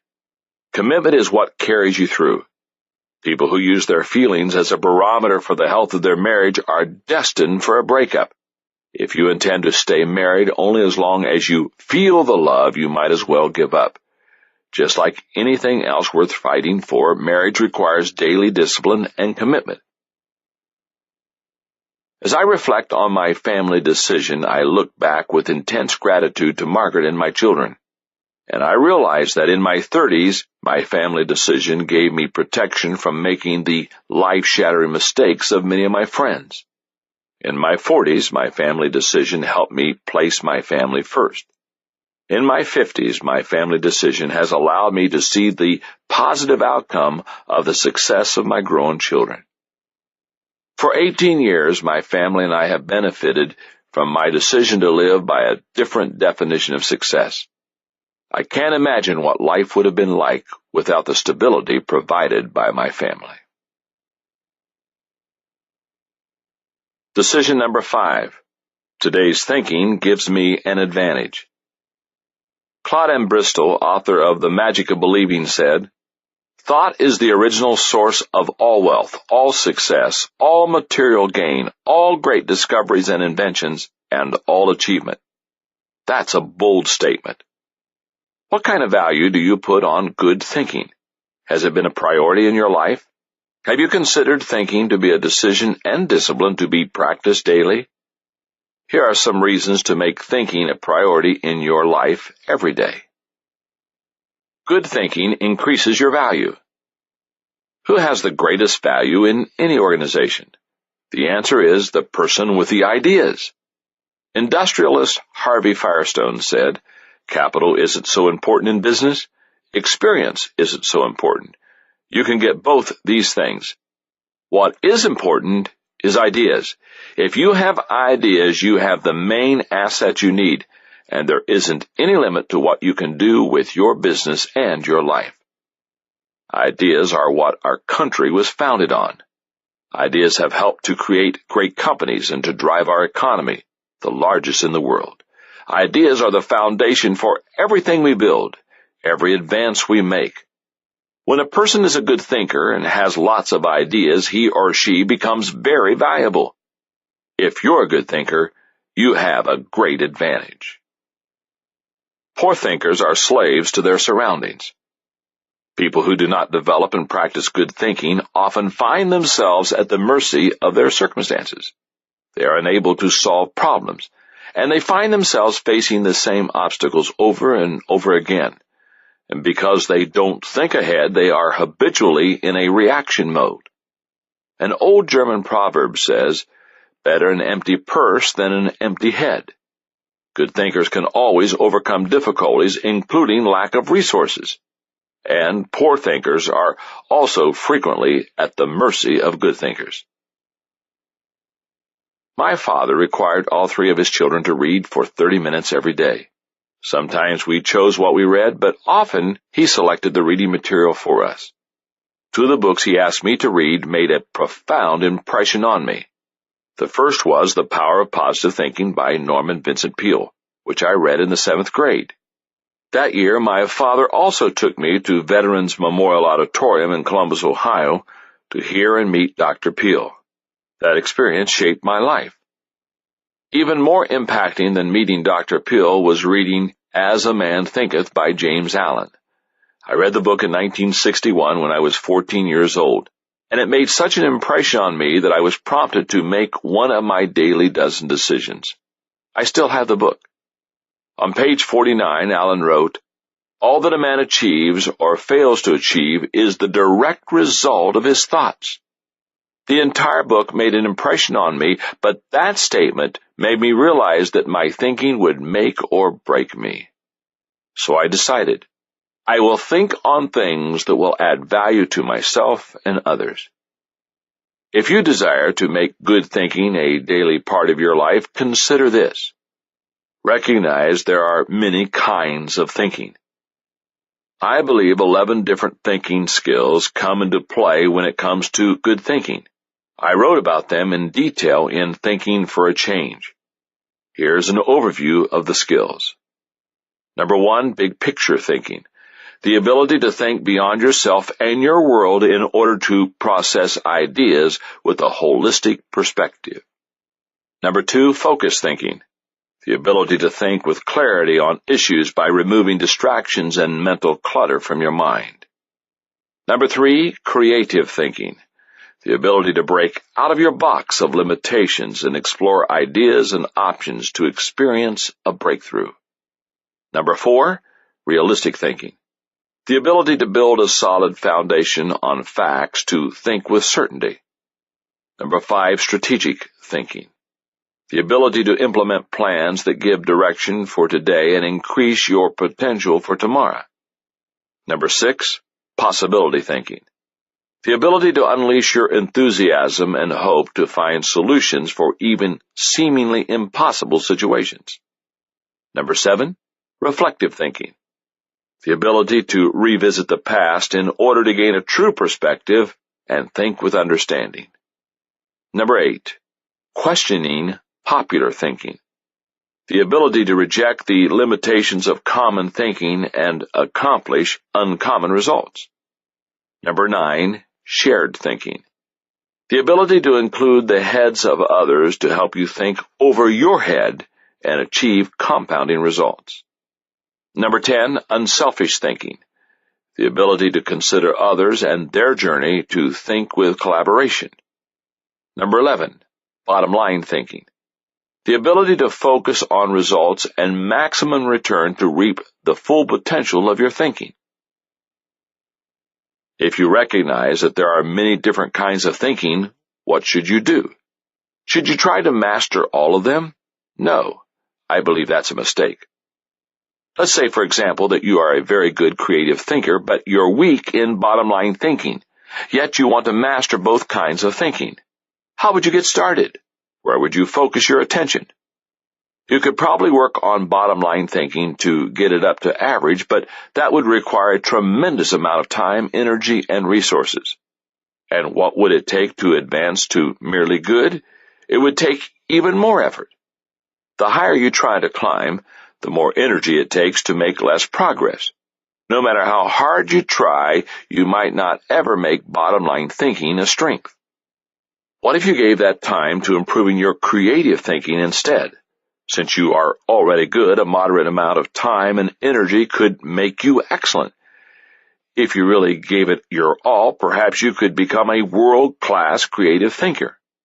That would enable you to generate ideas and make contributions few others could.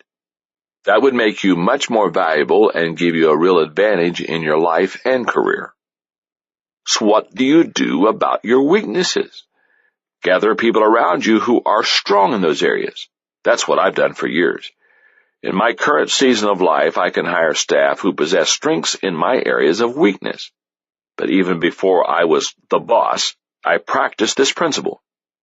For 35 years, my wife Margaret and I have worked as a team to compensate for one another's weaknesses. I've often relied on my brother Larry to help me in the area of realistic thinking. And I've made it a practice to partner with friends who think better than I do in a particular area while I do the same for them. Not having to rely entirely on myself when it comes to thinking has been a real advantage to me. It's easy to allow situations and other people to influence your thinking negatively as well as positively. One of the tricky things about seeking ideas and perspective from others is that some people have an agenda other than helping you. That's why it's important to take responsibility for your own thinking. When I was in my 20s, I began to practice this discipline. Every day, I will set aside a time to think, and I will determine to think on the right things. If you desire to do the same thing, then do this. Find a place to think. I want to encourage you to find a thinking place. When it comes to what works, everybody is different. Some people like to be connected to nature. Others want to be in the midst of, but removed from, activity. My friend Andy Stanley likes to sit alone in a restaurant to think. He says he needs a little distraction. J.K. Rowling, author of the Harry Potter books, wrote her early books while sitting in a cafe. Where you go doesn't matter as long as it stimulates your thinking. Set aside think time every day. As important as finding the right place to think is carving out the time. I do nearly all my best thinking early in the morning, except for reflective thinking. I usually do that in the evenings before I go to bed. That's when I review my day and try to measure how I did with my daily dozen. But all the other kinds of thinking come best to me in the morning. I often wake up in the wee hours and spend time just getting ideas on a legal pad while sitting in my thinking chair. I recommend that you try to discover the time of day when your thinking is the sharpest. Then set aside a block of time every day just to think. I believe you'll find that you're much more productive and focused as a result. Capture your thoughts. I always write down my thoughts. When I'm in my thinking spot, I use a legal pad. The rest of the day, I keep a small leather-bound notebook with me. I even have something to write with next to my bed at night, a small pad with a light attached that illuminates when you remove the pen. That way I can write a note while still in bed without disturbing Margaret by turning on a light. Have a system and use it. Try to improve your thinking every day. It's true that the more thinking you do, the better you become at it, but you can quickly improve your thinking if you do the following on a daily basis. Number 1, focus on the positive. Thinking alone won't guarantee success. You need to think about the right things. Negative thinking and worry actually hinder the thinking process rather than improve it. I believe in this so wholeheartedly that the first book I wrote was a collection of short, uplifting, and instructive chapters. I called it Think on These Things, based on a Bible passage that always inspired me. Whatever is true, whatever is honorable, whatever is just, whatever is pure, whatever is pleasing, whatever is commendable, if there is any excellence, and if there is anything worthy of praise, think about these things. Focus on the positive, and your thinking will move in a positive direction. Number 2, gather good input. I've always been a collector of ideas. I do a lot of reading, and I continually file the ideas and quotes I find. I found that the more good ideas I'm exposed to, the more my thinking improves. And number 3, spend time with good thinkers. If you were to interview a group of top executives in any profession, you would find that well over half had had the benefit of being mentored at some time in their careers. And I believe that the greatest benefit anyone receives in that kind of relationship is learning how the mentor thinks. If you spend time with good thinkers, you will find that the exposure sharpens your thinking. When I was young and highly energetic, I was all for action. But the longer I live, the more I cherish my thinking time. Perhaps that's because I have begun to realize the value it has brought to me. In my teens, my thinking began to be focused on that which was positive. In my 20s, my thinking separated me from many of my peers. In my 30s, my thinking gave me an audience and a following. In my 40s, my thinking took my work to a much higher level. In my 50s, my thinking has taken me to a much higher level. And the best part is that I'm not done yet. I believe my best thinking is still ahead of me. I'm always trying to increase the quantity and the quality of my thinking because few things give as great a return as good ideas. When a person's thinking is good, a lot of other things in life take care of themselves. Decision number 6. Today's commitment gives me tenacity. What were you born to do? What do you think your future holds? Do you believe that you have a purpose or a destiny? If so, will you fulfill it? To become the person you have the potential to be, you will need great tenacity. That quality comes from commitment. Listen to these truths concerning commitment. Commitment can change your life. Think about a time in your life when you made a real commitment to do something differently. Didn't your life change as a result? It may have not turned out exactly as you expected, but it undoubtedly set you on a new course. If you want to change, you must embrace commitment. Your commitment will be tested every day. I think many people see commitment as an event, something that is done in a moment. They say, I do in a wedding ceremony. They shake hands to close a business deal. They buy a treadmill in order to exercise. But the commitment doesn't end with that decision. It's just getting started. And you better believe that any time you make a commitment to something, it will be tested. That happens in any number of ways. Experiencing failure. Perhaps the greatest challenge to commitment is failure. Olympic gold medalist Mary Lou Retton says, achieving that goal is a good feeling, but to get there, you have to also get through the failures. You've got to be able to pick yourself up and continue. Having to stand alone. When you want to accomplish something, people will try to distract you. They will challenge you. They may even try to get you to compromise your values. It may be unintentional. It may be because they're worried that if you grow, they will feel left behind. In those moments, you need to ask yourself, who am I trying to please? If you desire to please yourself by following through on your commitments to yourself, there will be times that you need to stand alone. Facing deep disappointment.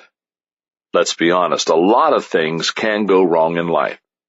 How are you going to react in the face of those disappointments? Sportscaster Harry Callis once introduced Philadelphia Phillies outfielder Gary Maddox by saying, Gary has turned his life around.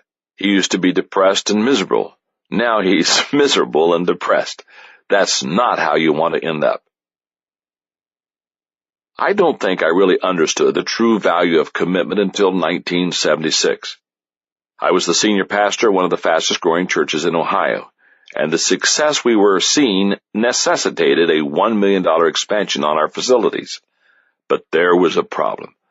I was only 29 years old, and I had never led a major building program. Frankly, the task seemed impossible. But at the same time, the future of the church absolutely depended on its success. That's when I made a life decision concerning commitment. If something is worth doing, I will commit myself to carrying it through. Little did I realize how much that commitment would be tested. Each time we made a decision, more problems arose. For example, to accommodate growth, I needed to improve my staff. That meant terminating some people who were very popular. And more than 200 people in the church, nearly 15%, left because they did not agree with the vision. If you desire to have greater tenacity to accomplish the things you desire, then make the decision to embrace commitment wholeheartedly in your life. Begin by doing the following. Count the cost. After the Nazis drove the British Army from the European continent at Dunkirk and obtained France's surrender in June of 1940, the Germans were certain that victory in Europe was at hand and that Great Britain would seek a peace agreement. France also believed that that was true. French General Maxwell told Charles de Gaulle, who was a colonel at the time, "When I've been beaten here, England won't wait a week before negotiating with the Reich." But the Germans and the French underestimated the commitment of Winston Churchill, who had become England's Prime Minister in May, and of the British people. Churchill knew what was at stake in the conflict, as evidenced by his remarks at the time. What General Wagen called the Battle of France is over. I expect that the Battle of Britain is about to begin.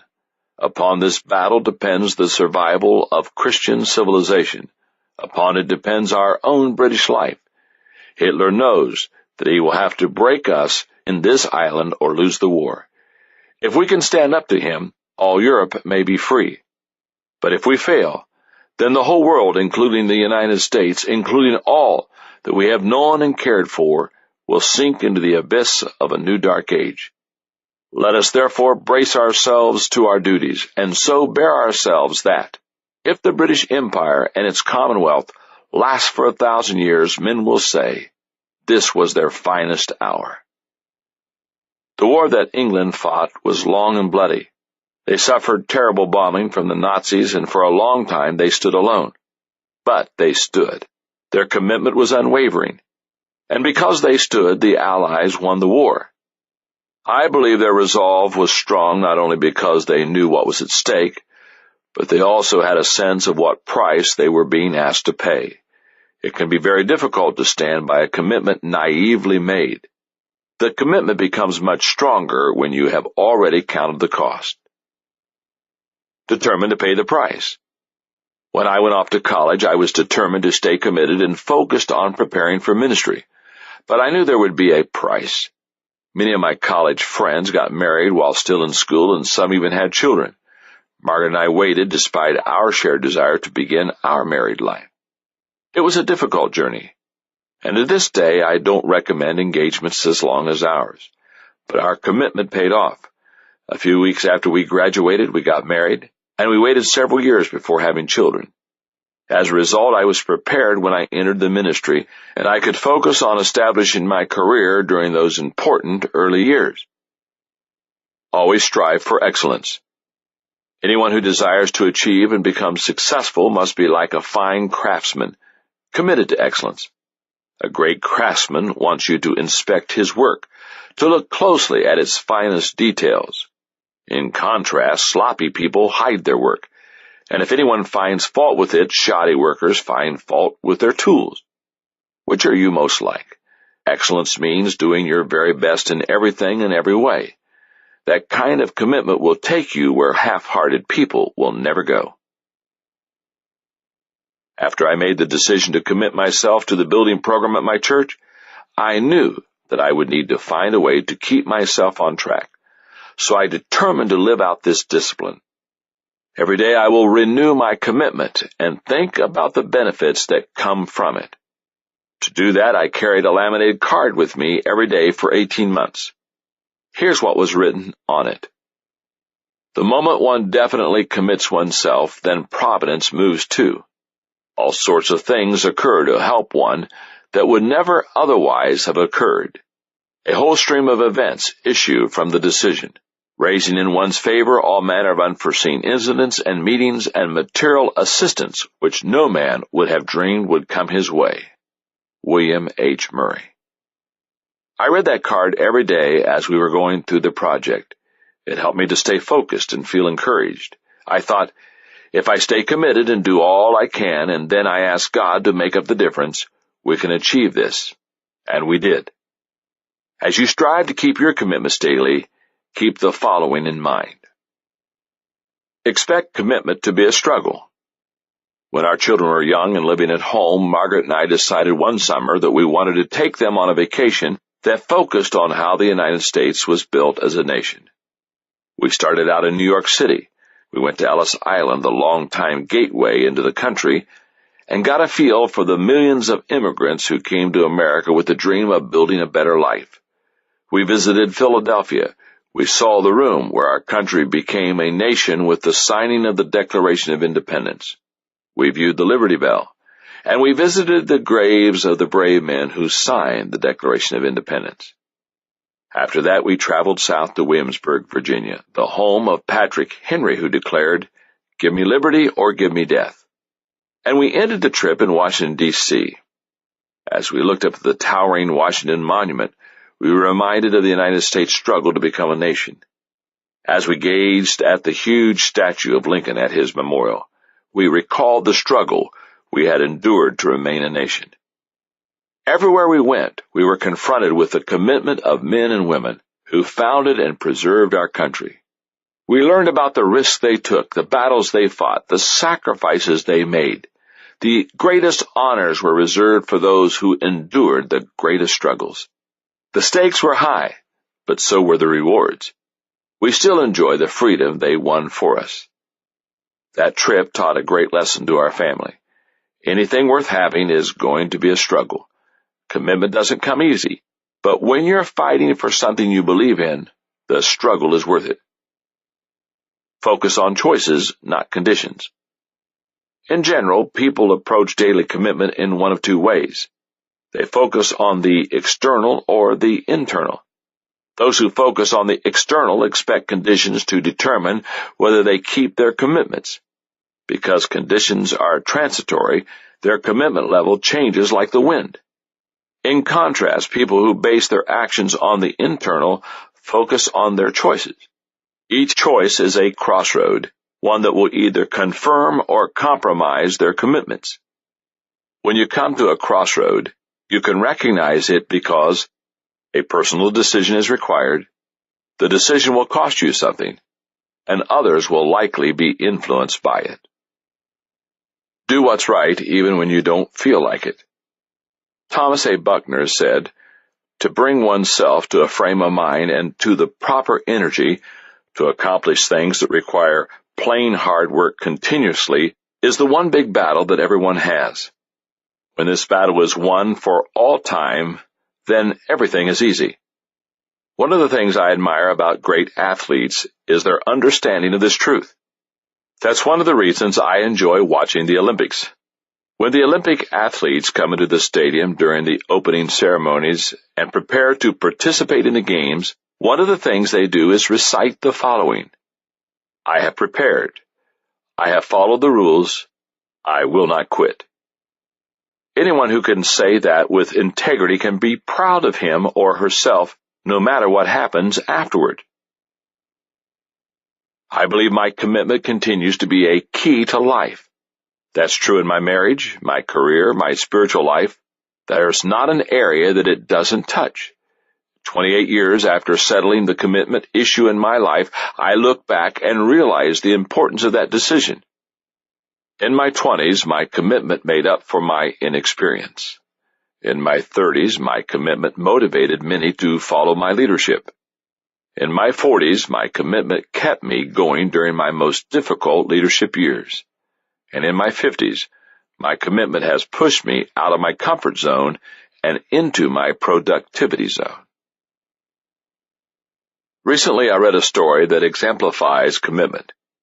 In 1999, the New York Times began awarding college scholarships in a program open to New York high school seniors. The stated goal was to support the aspirations of students who hope to build on their achievements in college and to make significant contributions to society. The administrators of the program wanted especially to help students who had succeeded despite the odds. When the names and stories of the first recipients were announced, there were many great success stories, but one in particular stood out: the story of Liz Murray. Liz grew up in the Bronx, the child of two parents who were alcoholics and IV drug users.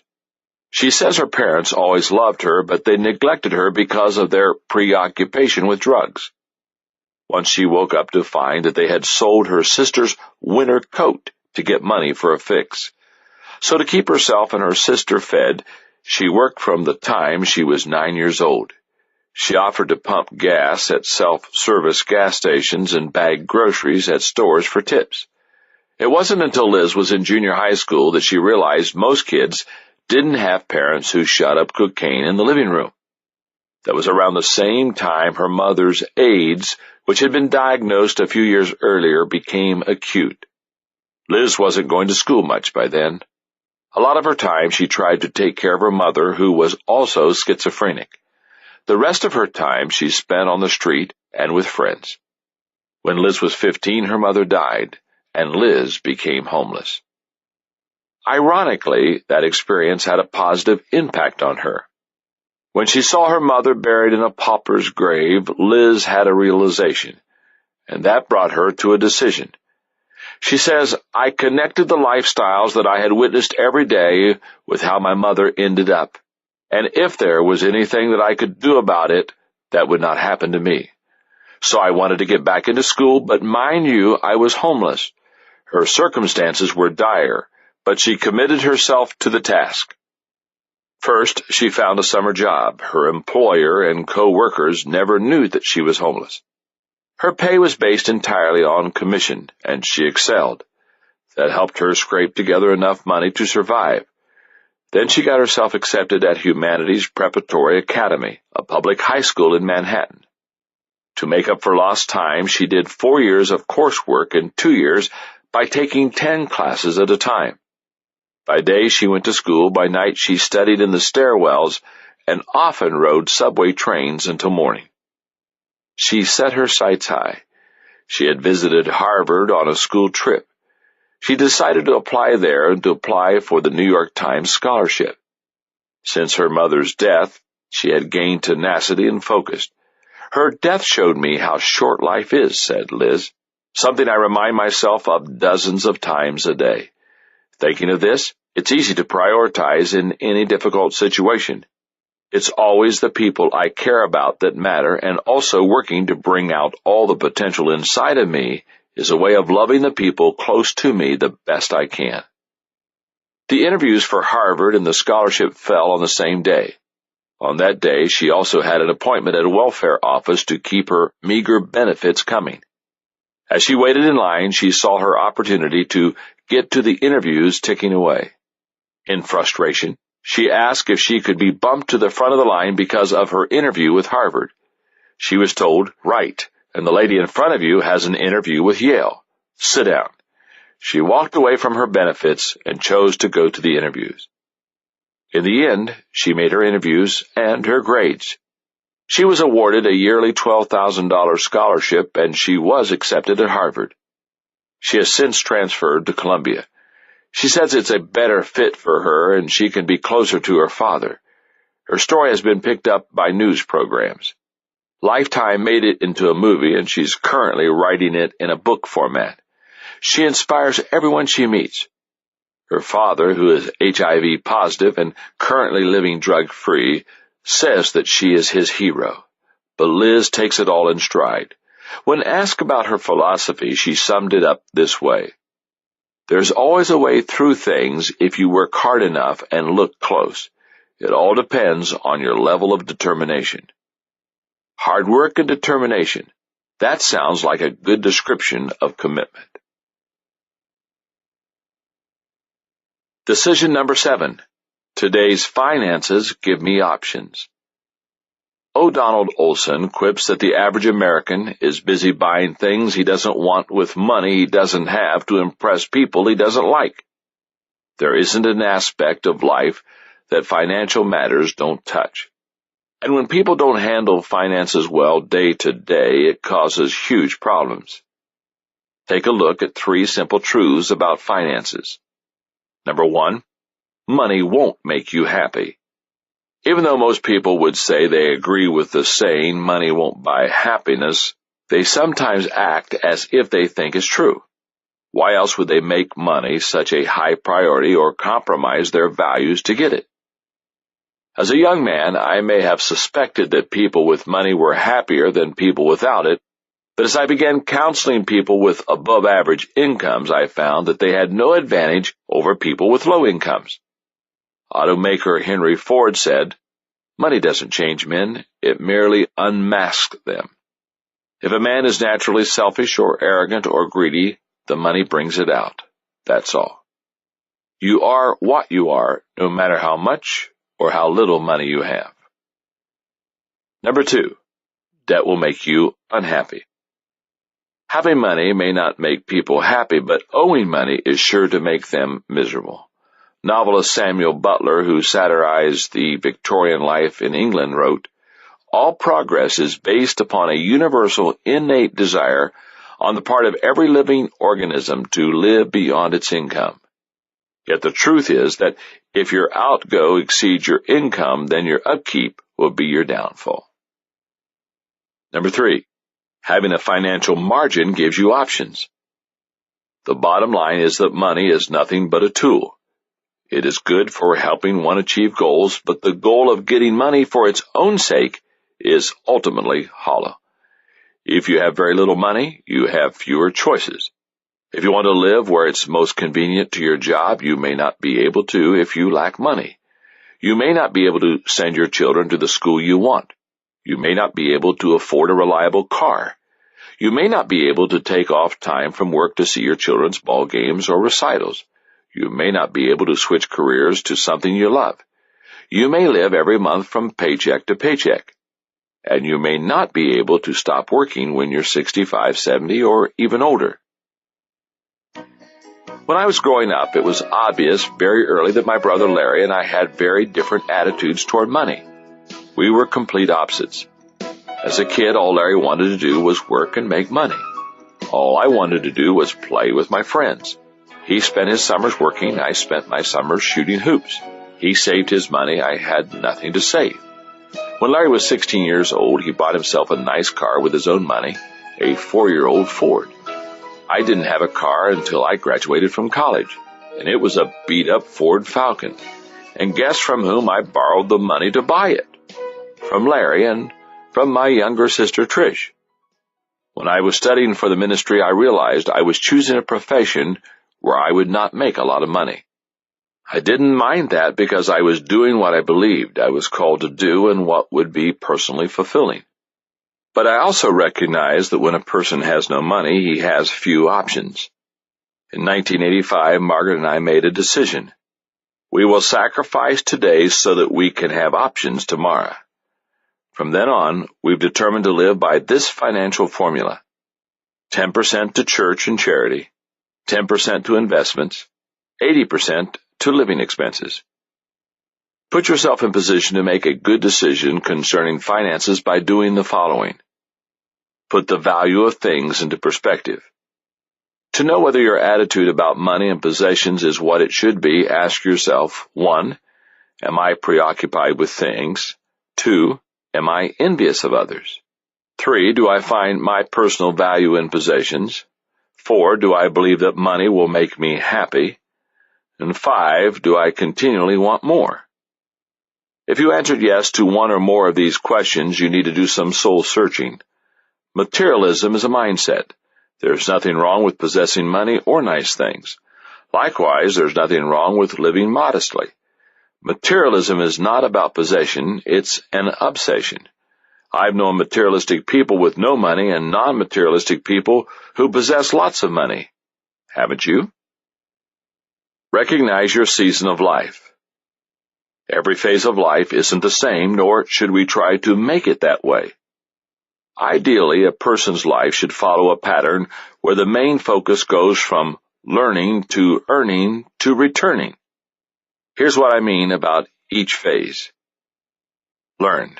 When you're young, your focus should be on exploring your talents, discovering your purpose, and learning your trade. Earn. If you're on track with your purpose, you've learned your trade well, and you practice it with excellence. The hope is that you will be able to earn a good living. Return. We should always try to be generous no matter our age, but if you've worked hard and planned well, you may enter a phase of life that is most rewarding, where you can focus on giving back to others. Reduce your debt. Michael Kidwell and Steve Rode, authors of Get Out of Debt, Smart Solutions to Your Money Problems, believe every person in debt is suffering from some type of depression. Debt is one of the leading causes of divorce, lack of sleep, and poor work performance. It is truly one of the deep, dark secrets that people have. It robs them of their self-worth and keeps them from achieving dreams. Kidwell and Rode suggest 5 steps to reduce debt. 1. Stop incurring debt. 2. Track your cash. 3. Plan for the future. 4. Don't expect instant miracles. 5. Seek professional help. Don't let your possessions or your lifestyle possess you. If you're a slave to debt, find a way to free yourself. I'm still growing in the discipline of finances. I settled my personal financial issue years ago with 10-10-80. But it's been only in the last decade that I have learned to be better at finances in business. I used to focus on the vision of the organization, hire the best leaders I could find to join me in achieving it, and then lead to the best of my ability. I pretty much left the financial aspects of the business to others. But my brother Larry took me to task for that attitude. He told me that I had no right to neglect business finances just because it wasn't an area of strength or passion for me. So now at home and in business, I maintain this discipline. Every day I will focus on my financial game plan so that each day I will have more, not fewer options. The earlier you make the decision and practice the discipline of sound financial management, the more options you will have. To help you approach your finances every day with the right attitude, do the following. Number 1, become a good earner. To become a good financial manager, you must first have something to manage. That's why I believe the first discipline of finances is to maximize your earning potential. By that I don't mean to neglect the other important areas of life in order to make a buck, nor am I suggesting that your focus should always be on money. Just maintain a strong work ethic and learn how to make and manage money. Develop relationships with people who are successful in this area and learn from them. There are also plenty of good books about personal and business finances. Number 2, be grateful every day. One of the most important things you can do for yourself is keep your perspective and be thankful for whatever you have. Poet Rudyard Kipling once told his audience while speaking at a graduation ceremony, "Do not pay too much attention to fame, power, or money. Someday you will meet a person who cares for none of these, and then you will know how poor you are." Number 3, don't compare yourself to others. If you see your neighbors buying new furnishings for their homes, taking elaborate vacations, and driving a new vehicle every year, does something stir inside you to do the same? Just because someone appears to be in similar circumstances to you doesn't mean anything. Your neighbors might earn twice as much as you do, or they may be in debt up to their eyeballs and 3/4 of the way to bankruptcy court.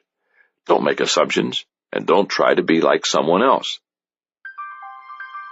As I look back at my life in light of finances, I realize that my thinking has changed over the years as I've gotten more mature and more realistic. In my 20s, I realized that life consisted of more than money. In my 30s, I realized that money would give me options. In my 40s, I realized that I needed to pay now in order to play later. In my 50s, I realized that the greatest joy in making money is the privilege of giving it away.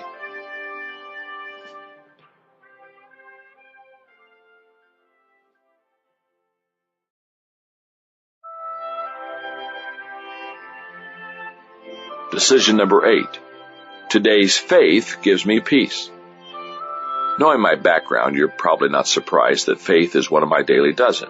My faith is the most important thing in my life, but I'm very sensitive to the fact that others may have a very different point of view, and I never push my faith on anyone. I want to be sensitive to your views concerning faith. Therefore, I will share with you my personal spiritual journey with the hope that it will encourage you to explore this aspect of your own life. I sincerely believe that faith holds the key to life's meaning. Consider a few of the things faith does. Faith gives me a divine perspective today. There are a lot of things in life that are difficult to understand. Faith allows the soul to go beyond what the eyes can see, or, to put it another way, as author Philip Yancey says, faith is trusting in advance what will only make sense in reverse. If you're a parent, then you already understand how this works. When children are small, they ask a lot of questions. Sometimes we tell them something and their life experience doesn't provide them with what they need to grasp it. It's like trying to explain to a 3-year-old that if he falls into a swimming pool when no one is around, he'll drown. But why, he asks.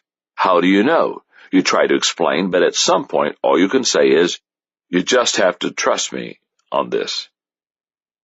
Faith gives me health today. Years ago, I read about a study from Purdue University that found people who practice their religion regularly develop only half as many medical problems as non-believers. The researchers concluded that religion kept people stressed down and their sense of well-being up because their faith added meaning and perspective as well as valuable social networks. Faith gives me strength for today. A strong faith of any kind gives a person strength. Few things can help a person overcome adversity the way that faith can. S.G. Holland, former Prime Minister of New Zealand, asserted that faith draws the poison from every grief, takes the sting from every loss, and quenches the fire of every pain, and only faith can do it. Faith gives a person power. I grew up in a household filled with faith. My father, Melvin, became a pastor as a young man and remains in ministry to this day at age 83. I heard words of faith from him and my mother, Laura, every day growing up. But you can't live on someone else's faith. There are no spiritual grandchildren. Each person must make his own decision and act on it with integrity. At age 17, I made my faith decision. I will accept God's gift of His Son, Jesus Christ, as my Savior. That decision, more than any other, has shaped my life. It has forged my worldview. Recognition of God's love for everyone has influenced how I view others. The Golden Rule has taught me how to treat people. God's love for me has given me great self-worth. And the Bible has taught me how to lead people. Whenever I'm asked to sign a copy of the Maxwell Leadership Bible, the edition that contains leadership notes from my 30 years of studying leadership in Scripture, I write, "Everything I know about leadership, I learned from this book." If you desire to make an honest exploration of faith, then know this. We already have faith. The important choice is where we place it. Author John Bisagno observed, "Faith is at the heart of life. You go to a doctor whose name you cannot pronounce. He gives you a prescription you cannot read. You take it to a pharmacist you have never seen. He gives you a medicine you do not understand, and yet you take it." We all have faith. Every day we act on beliefs that have little or no evidence to back them up. That is also true in a spiritual sense. Just as one person has faith that God is real, an atheist has faith that there is no God. Both people hold strong beliefs, and neither person can produce evidence to absolutely prove his point of view. Right now, you already have faith in something. Your goal should be to align your beliefs with the truth. Seek the truth, and I believe you will find it. A faith that hasn't been tested can't be trusted. Perhaps nothing in recent history tested the faith of so many people as severely as the Holocaust.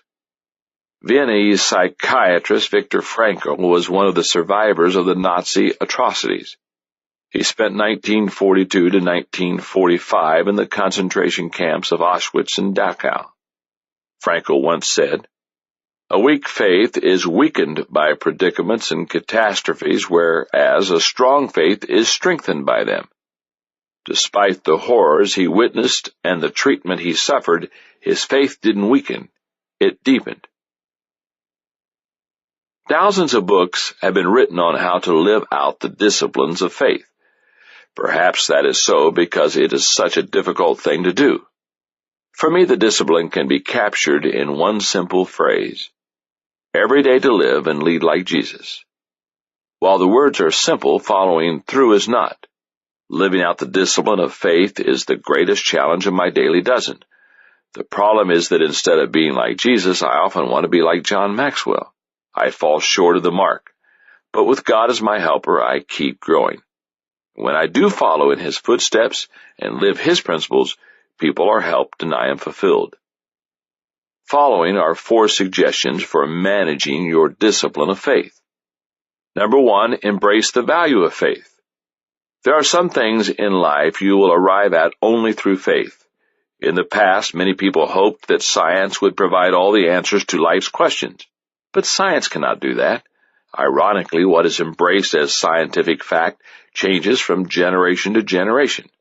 Just look at the way scientists have viewed our solar system. Ptolemy believed the Earth was at its center. Copernicus asserted that the sun was at its center and the planets moved in circular orbits around it.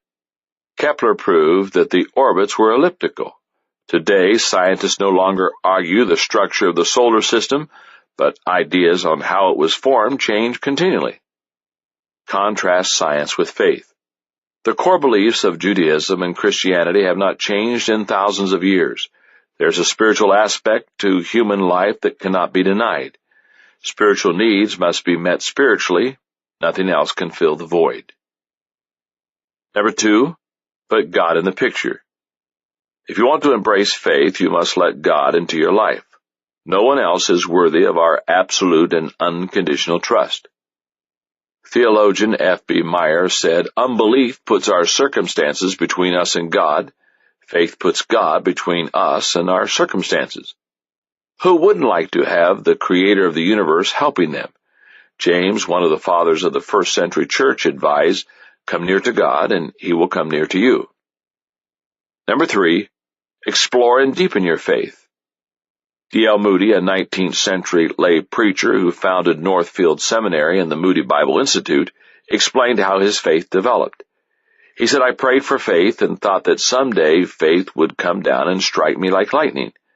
But faith did not seem to come. One day I read in the 10th chapter of Romans, faith comes by hearing, and hearing by the word of God. I had closed my Bible and prayed for faith. I now opened my Bible and began to study, and faith has been growing ever since." St. Augustine of Hippo observed, "Faith is to believe what we do not see, and the reward of this faith is to see what we believe." When I made my faith decision back in 1964, I knew at the time I was doing the right thing for myself spiritually. But I didn't know that I would see what I believe play out so dramatically in my life. In my teens, my faith gave me assurance of eternal salvation. In my 20s, my faith gave me meaning and fulfillment. In my 30s, my faith gave me a platform to help others. In my 40s, my faith gave me a foundation for my leadership. And in my 50s, my faith gave me a peace that cannot be given by others or taken away by them. I cannot imagine how my life would have played out without my faith at the center of it. Ever since he was a kid, Rick Husband wanted to be an astronaut. He remembered seeing his first space launch at age 4, and he was fascinated by the Gemini and the Apollo missions. Patty Reagan, a friend whose family had been close to the Husbands for 3 generations, said, "Rick wanted to be an astronaut from the time he was in the 4th grade, and he did everything he needed to do that." When Husband went off to college at Texas Tech, He studied mechanical engineering and became a member of the Air Force ROTC. He completed undergraduate pilot training and then began his career as an F-4 fighter pilot in the Air Force. Before long, he became a flight instructor and then a test pilot. As a program manager, he helped work on an increased performance engine. He became an F-15 demonstration pilot, and he participated in a pilot exchange program with the RAF. In all, he had logged more than 3,800 hours of flight time in more than 40 different kinds of aircraft. He was among the best of the best. Along the way, not only did he earn his master's degree in mechanical engineering from Cal State Fresno, but he also got married and had 2 children. He was respected not only for his skill in his career, but also for his faith and his devotion as a husband and a father. In December of 1994, husband finally realized his dream of becoming an astronaut and began training a few months later. In 1999, he went into space for the first time as pilot of the Space Shuttle Discovery, and he loved it. One of the most enjoyable things about flying in space is getting to see God's creation from a different perspective, said husband. There are just so many different beautiful aspects of the views you get to see out there that it is an awe-inspiring sight, almost no matter in which direction you're looking. Husband's next trip into space was aboard the Columbia, and this time he commanded the mission. As usual, his family watched the launch in Florida. That was always the most nerve-wracking time. When Rick's wife, Evelyn, described it, she said that the worst is in the first couple of minutes because of the Challenger. When I saw the rocket boosters come off, that pretty much does it for me because I feel like we're home free. Little did anyone suspect that the real danger would be when Columbia was making its final descent to land at Kennedy Space Center. On February 1, 2003, at about 9 a.m., the Space Shuttle Columbia disintegrated over the Dallas-Fort Worth area, just a few hundred miles from where Rick's husband grew up. The entire crew of 7 was lost. Just 2 days after the tragedy, Evelyn's husband was interviewed by Katie Couric on the Today Show. She was remarkably composed. She talked about how the families of all Columbia's astronauts had come together to comfort one another, how they were grieving together, and how supportive NASA had been. She expressed her desire that space exploration continue. And she also explained how she was making it through a difficult time. When Rick autographed pictures for people, he always put a Bible verse on it that was Proverbs 3:5-6, which says, "Trust in the Lord with all your heart and do not lean on your own understanding. In all your ways acknowledge Him and He will make your path straight." And that verse has been a blessing to me and Rick, and now it's a tremendous blessing to me because I don't understand any of this, but I do trust the Lord, and so that's been a tremendous comfort. If you desire to have the kind of peace that Evelyn's husband has and the assurance that she and Rick enjoyed, then make a faith decision and learn to deepen and live out your faith daily. Decision number 9. Today's relationships give me fulfillment. Think back to the most important experiences of your life, the highest highs, the greatest victories, the most daunting obstacles overcome. How many happened to you alone? I'll bet there are very few. When you understand that being connected to others is one of life's greatest joys, you realize that life's best comes when you initiate and invest in solid relationships. You'll enjoy life more if you like people. Of the people you know, which seem to have the most fun in life? Think about them a moment. Would you describe them as negative, suspicious, surly, and antisocial? Of course not. When have you known someone with those characteristics who loved life and had a lot of fun? The Scrooges of life don't enjoy much of anything. On the other hand, people who love people usually have a ball. If you like people, then no matter where you go, you'll meet a friend. You'll get farther in life if people like you. Consultant John Luther observes, natural talent, intelligence, a wonderful education, none of these guarantees success. Something else is needed. The sensitivity to understand what other people want and the willingness to give it to them. Worldly success depends on pleasing others. No one is going to win fame, recognition, or advancement just because he or she thinks it's deserved. Someone else has to think so too. There's an old saying in sales: all things being equal, the likable person wins. But all things not being equal, the likable person still wins. There's no substitute for relational skill when it comes to getting ahead in any aspect of life. People are any organization's most appreciable asset. There are plenty of personal reasons to cultivate positive relationships, but there are also other practical ones. Any organization that succeeds does so because of its people. It doesn't matter whether it's a business, sports team, church, or society. Organizationally, you live or die with your people. That's why Jim Collins, author of From Good to Great, writes about the importance of recruiting, or as he calls it, getting the right people on the bus. When I was in my early teens, my father encouraged me to read How to Win Friends and Influence People by Dale Carnegie. I've always remembered the advice that the master of relationships gave in the book. In order to make friends, one must first be friendly. I determined to be more intentional and take relationships to a new level in my life. That's when I made the relationship decision. I will initiate and make an investment in relationships with others. To have the kind of solid relationships that bring fulfillment, you have to change your mindset when it comes to dealing with others. Here are some ways that you can do that. Place a high value on people.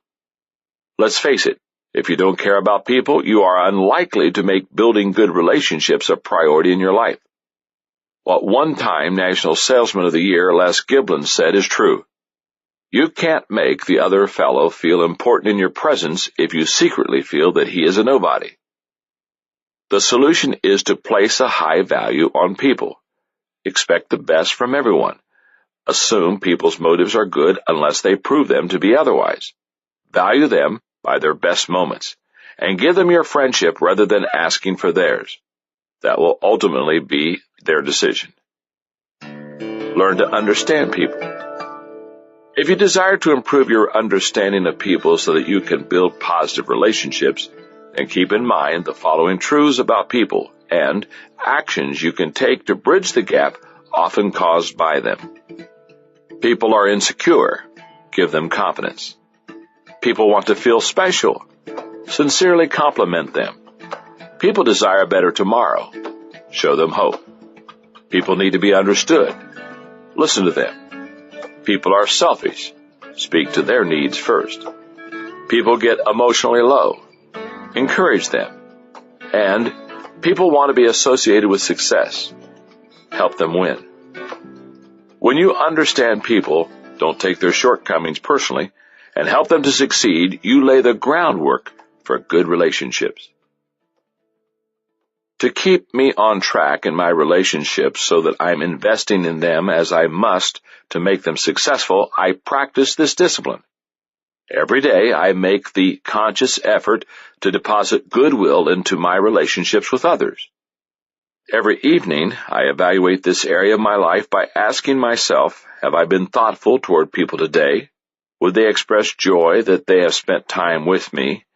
If the answer is yes, then I've done my part. If you want to improve your relationships through your everyday actions, then do the following. Put others first. The most basic way to put others first is to practice the golden rule. Do unto others as you would have them do unto you.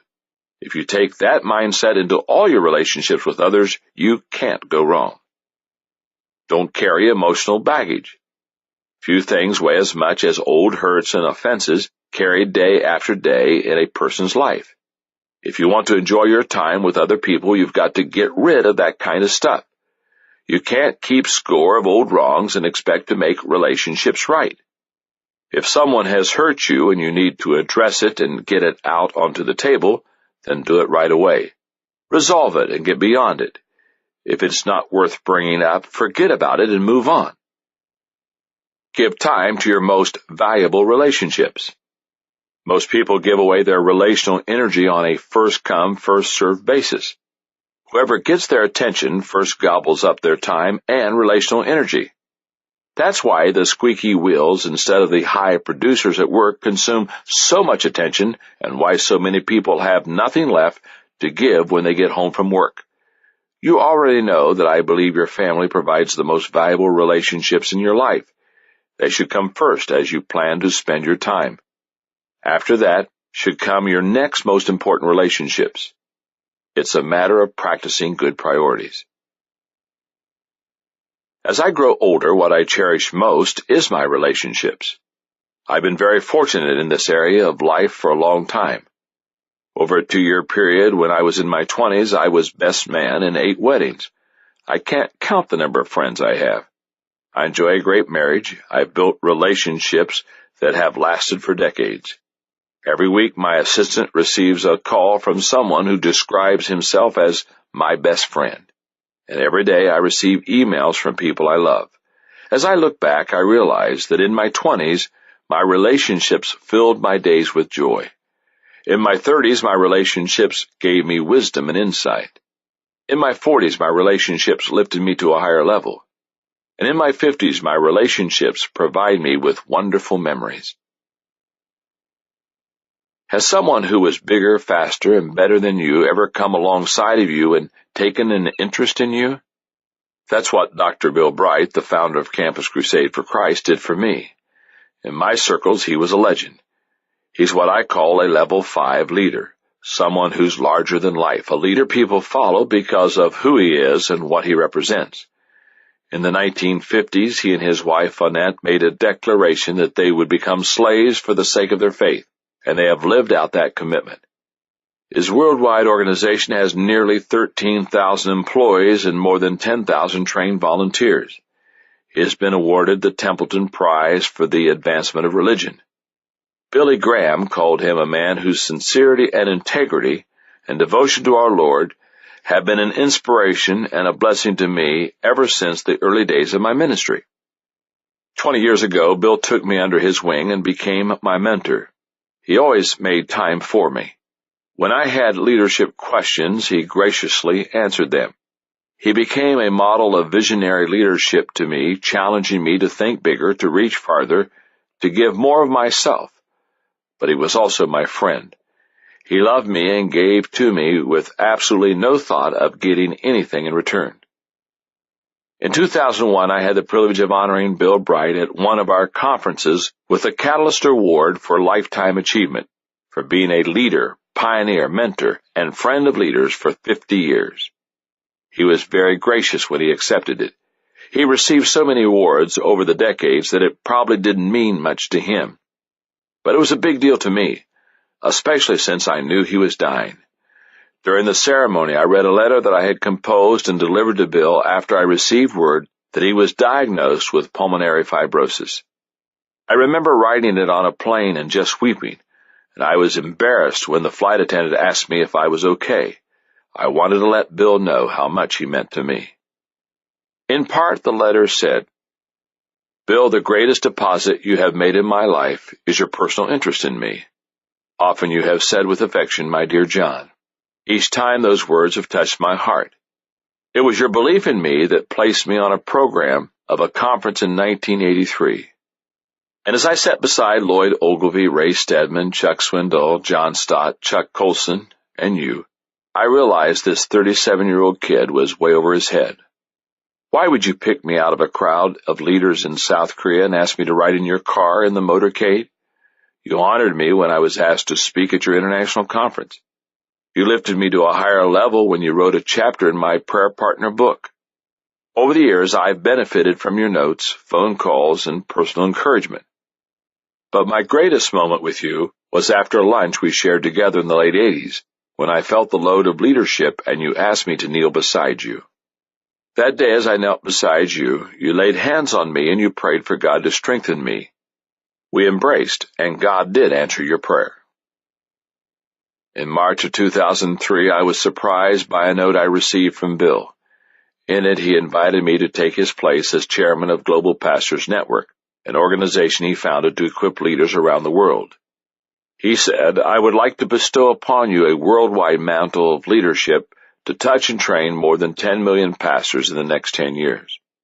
My desire is that God would catapult you further than you have ever dreamed possible in your lifetime.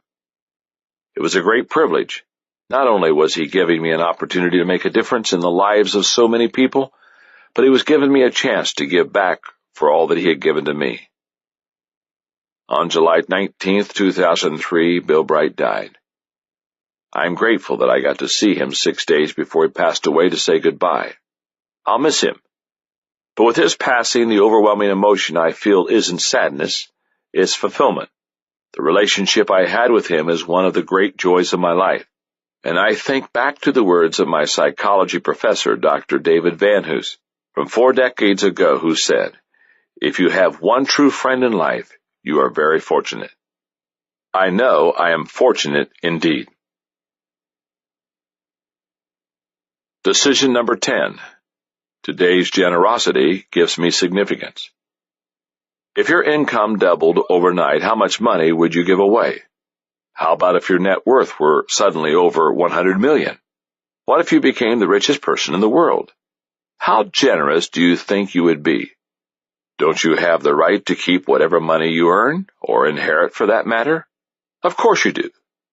But what you have the right to do isn't the point.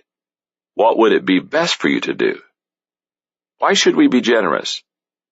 I believe there are many reasons, but here are just 3. Number 1, giving turns your focus outward. No one likes to be around people who think only of themselves. In contrast, nearly everyone enjoys being around people who are giving. Biographer and literary critic Van Wyck Brooks stated, "How delightful is the company of generous people, who overlook trifles and keep their minds instinctively fixed on whatever is good and positive in the world around them. People of small caliber are always caring. They are bent on showing their own superiority, their knowledge or prowess or good breeding.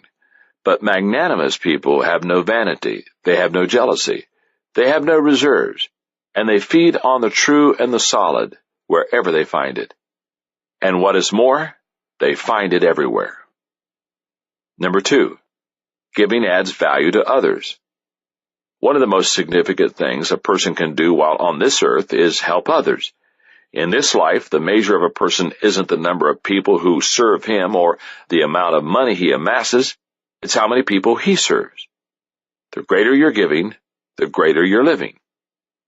U.S. President Woodrow Wilson said it this way, "You are not here merely to make a living.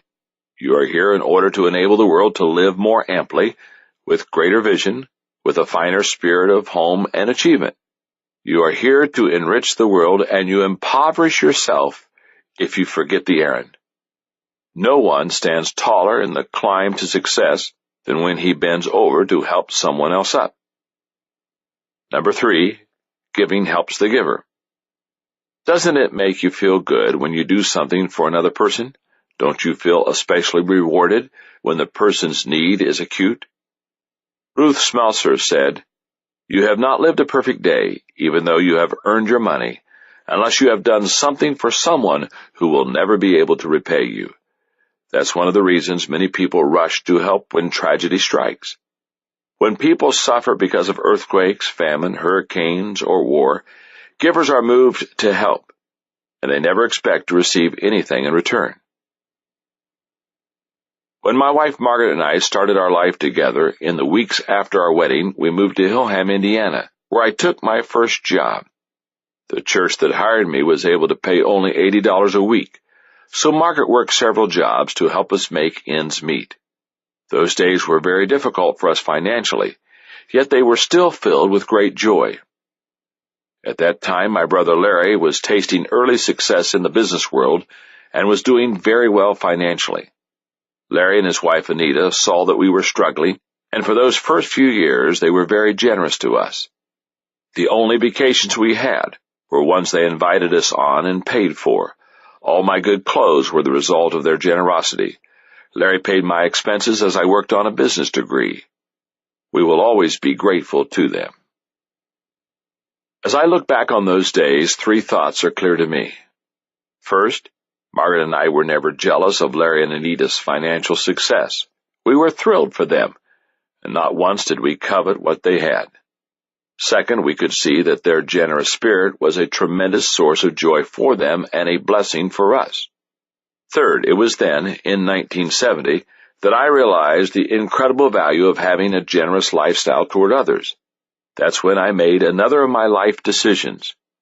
I will live to give. Margaret and I recognize that greatness is not defined by what a person receives, but by what a person gives. True generosity isn't a function of income. It begins with the heart. It's about serving others and looking for ways to add value to them. That's the way to achieve significance in your life. If you desire to become generous and make generosity part of your daily life, then do the following. Give others your money. The way people handle money colors their attitude about many other aspects of their lives. Wherever your money is, that's where your attention goes. Haven't you found that to be true? If you invest heavily in the stock market, you probably check the financial page or your earnings statements frequently. If you spend a large amount of money on a house, you probably spend a lot of time and effort taking care of it. If you give a lot of money to a church or favorite charity, you care how the money is used and whether the organization succeeds. Give others yourself. What do people often value more than your money? The answer is your time and attention. Think about it. What takes greater effort, writing a check or giving your time? What shows the greater level of commitment? My friend Larry Burkett said, "Where there is no giving, there is no commitment." A child desires to have a parent's undivided attention more than anything else. Even sharp employees with great potential understand that a good mentor is more valuable than a mere monetary reward. Money may buy stuff, but a good mentor buys a better future. When you give the gift of yourself, you are being as generous as you can be. It's very easy to live only for yourself. In fact, that may be every person's natural bent. I know it's mine, but we can take another path, to be generous. My desire is to be the kind of person I would like to be around. To help with that, I practice this discipline, reminding myself every day I will add value to others. How do you do it? Here's how to start. Value people. This means treating everyone with respect. Know what people value. This means listening and seeking to understand others. Make myself more valuable. This means growing in order to give because I cannot give what I do not possess. And finally, do things that God values. Since He unconditionally loves people, so must I. I have a lot to be thankful for. As I look back and think about the idea of generosity, this is the pattern that emerges. In my 20s, generosity was modeled for me by my brother and many others. In my 30s, generosity became a priority in my life. In my 40s, generosity became a joy in my life. In my 50s, my generosity has begun to return to me tenfold. Margaret and I have tried to be generous for the last 30-plus years, and we have endeavored to plan our lives so that we can continue to be generous. What we do for ourselves alone dies with us, but what we do for others and the world remains and is immortal. Decision number 11. Today's values give me direction. While I was preparing to write this section, two notable things happened. Sam Maxwell, former CEO of Imclone, who had pleaded guilty to securities fraud, bank fraud, conspiracy to obstruct justice, and perjury, was sentenced to more than 7 years in prison and ordered to pay nearly $4.3 million in fines and back taxes. The other notable thing was that Martha Stewart, founder of Martha Stewart Living Omnimedia, and a friend of Maxwell, was indicted on charges of securities fraud, obstruction of justice, conspiracy, and making false statements to prosecutors and the FBI. Unless you've had your head in the sand since the beginning of the new millennium, you've grown sick of hearing such stories. Enron admits to inflating its income figures by $586 million over a few years and files Chapter 11 bankruptcy. WorldCom admits to overstating profits by $7.1 billion, costing 17,000 workers their jobs, and costing the company's stock 75% of its value. news breaks of the Catholic churches covering up improprieties by some priest. The list goes on and on. Every story reflects the incredible damage that can be done when individuals lose direction after failing to embrace and practice good values daily. George H. Loemer, one-time editor of the Saturday Evening Post, said, "Back of every life there are principles that have fashioned it. Those principles that guide your life are your values. After all, a person's core values are nothing more than principles that he or she has internalized. And those core values are critical to success because they function as, number one, an anchor. People without values are adrift on the ocean of life. When the waves come crashing down, they have no place to rest. Any big storm can threaten to put them under. Any current is liable to take them places they don't want to go. However, when you have strong values, you have something that holds you steady, even when the weather gets nasty. Number two, a faithful friend. Because your core values are the deeply held beliefs that authentically describe your soul, they become a companion to you throughout your life. They can be very reassuring. U.S. President Abraham Lincoln said, "When I lay down the reins of this administration, I want to have one friend left, and that friend is inside myself." Number three, your North Star. Once you have thoroughly examined your values and articulated them, you will be able to steer your life by them. You may add to your list as you become older and wiser, but if something is truly a core value, then it remains one for life. Over the years, I've taught a lot of lessons on values to leaders because values are critical to any kind of success. In preparing to write this book, I spent some time revisiting my own values. Now that I am in my 50s, I think I have finally created the list that will last me until the end of my life. I used that list to outline this book. I value my attitude because it gives me possibilities. I value my priorities because they give me focus. I value my health because it gives me strength. I value my family because it gives me stability. I value my thinking because it gives me an advantage. I value my commitment because it gives me tenacity. I value my finances because they give me options. I value my faith because it gives me peace. I value my relationships because they give me fulfillment. I value my generosity because it gives me significance. I value my values because they give me direction. And I value my growth because it gives me potential. With the guidance of those 12 values, I hope to fulfill the purpose of my life, which centers on three main areas. Number one, my family. To live a credible life so that my values are accepted by my family. Number two, my work. To influence as many people as possible in the shortest amount of time. And three, myself. To die with the satisfaction that I have served God, others, and my family. I grew up in a home where great values were taught and lived out, but I didn't make a conscious decision to embrace good values and live them out until 1970 when I was 23 years old. That year I read Spiritual Leadership by J. Oswald Sanders. It changed my life. It made me realize that I was not leading according to my values, and it gave me the courage to do the right thing even if it wasn't popular. I made the decision. I will lead others based on the values I embrace.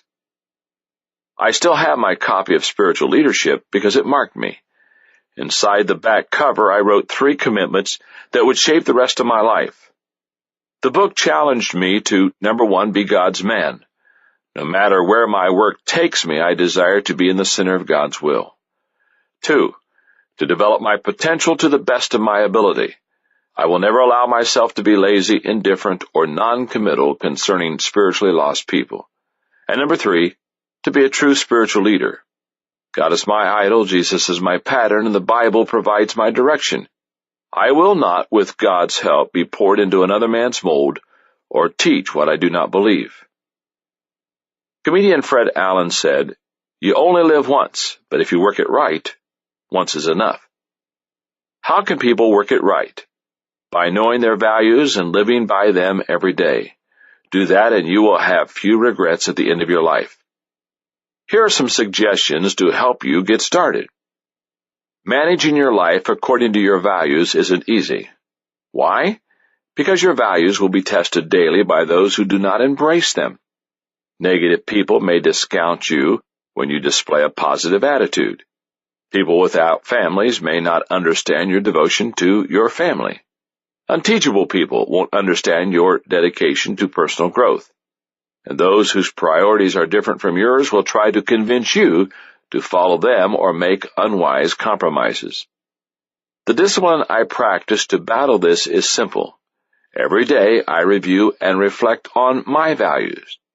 To help me do that, I keep a list of my daily dozen in my thinking companion, a little notebook I always keep with me so that I can write down ideas and jot down reminders of things to tell Margaret. Every time I open the notebook, I see those 12 values. To become better at embracing and practicing your values every day, follow these guidelines. Articulate and embrace your values daily. How do you manage something as abstract as your values? You begin by putting them in concrete form. Create your list of values and write a descriptive statement for each one explaining how you intend to apply it to your life and what benefit or direction that will bring. Keep that document where you can see it every day. Think about your values often to help them soak in. As you go through your day and face decisions, measure your choices against your values. And, whenever it's appropriate, talk about them. It not only cements your values in your mind and helps you to practice them, but it also adds a level of accountability. Compare your values to your practices daily. The gap between knowing and doing is significantly greater than the gap between ignorance and knowledge. A person who identifies and articulates his values but doesn't practice them is like a salesman who makes promises to a customer and then fails to deliver. He has no credibility. In business, the result is that the person loses his job. In life, the person loses his integrity.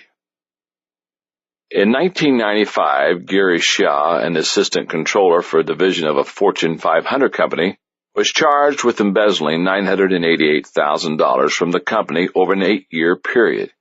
He pleaded no contest in court, and he was prepared to repay $728,000 immediately and borrow additional money from relatives to repay the rest. The CEO of the company was outraged. To court officials, he wrote, "I view Mr. Shaw's crime as particularly egregious. Not only did he steal from the stockholders of this Fortune 500 company, but he breached the fiduciary duty placed in him by the company and his supervisors. I urge you to impress upon Mr. Shaw and those others who commit similar crimes that wrongdoing of this nature against society is considered a grave matter by the Texas court and will not be condoned." You know what was ironic about that statement? It was made by Tyco CEO Dennis Kozlowski, the man later charged with looting $600 million from the same company with the help of 2 other executives. Evidently, this disconnection between his stated values and his practices was a pattern. Discrepancies between values and practices create chaos in a person's life. If you talk your values but neglect to walk them, then you will continually undermine your integrity and credibility. And that will happen even if you are unaware of your behavior and are not doing it intentionally. As I reflect on the values decision I made in 1970, I realize that it has provided me direction in my personal and professional life. In my 20s, my values gave me courage to do the right thing. In my 30s, my values motivated me to leave my comfort zone and take big steps professionally. In my 40s, my values enabled me to have favor with other leaders. In my 50s, my values have given me great security. For 34 years, my values have provided a solid foundation on which I have built my life. Decision number 12. Today's growth gives me potential. Novelist Robert Louis Stevenson said, To be what we are and to become what we are capable of becoming is the only end of life. Nearly all people would like to become who they are capable of being, yet I think many people don't. One reason is their misunderstanding of growth. They think growth is automatic.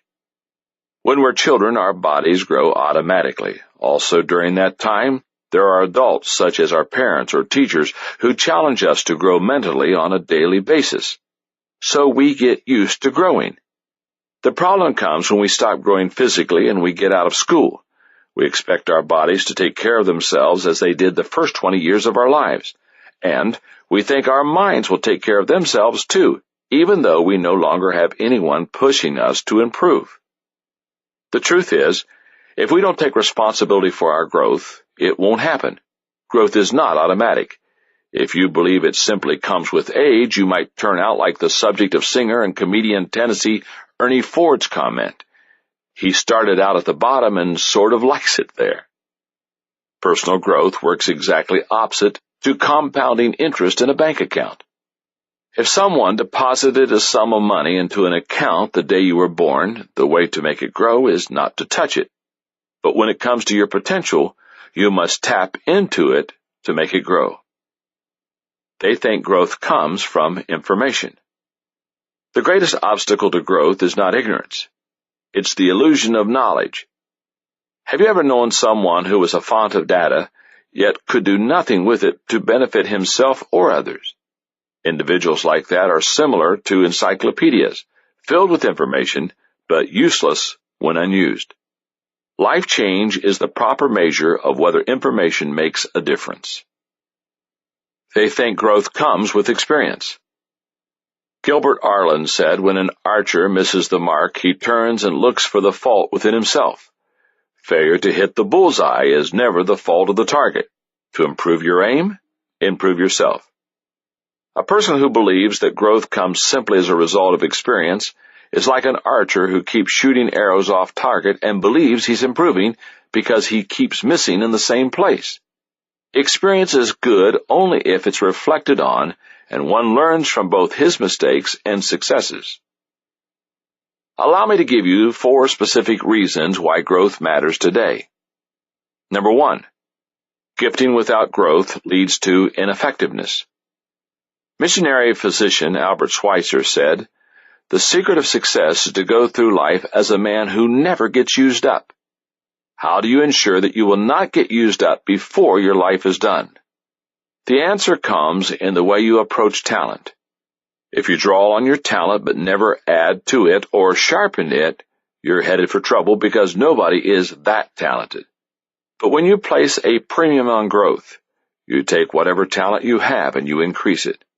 That not only raises your effectiveness today, but it makes your talent greater so that you can be effective tomorrow.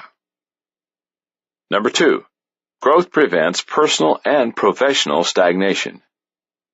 Have you ever felt that you were just stuck in some aspect of your life? You want to advance in your career, but you seem to have stalled. You desire to improve your relationship with your spouse, but you don't seem able to break new ground. Or you hit a plateau in your health, and nothing you do seems to advance your efforts. How do you overcome such stagnation?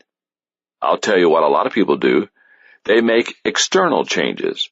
They look for a different job, leave their spouse, or give up exercising. The better solution is to pursue internal changes. You become better equipped to face career challenges. You discover new ways to relate to your spouse. You find ways to improve your eating or maximize your exercise.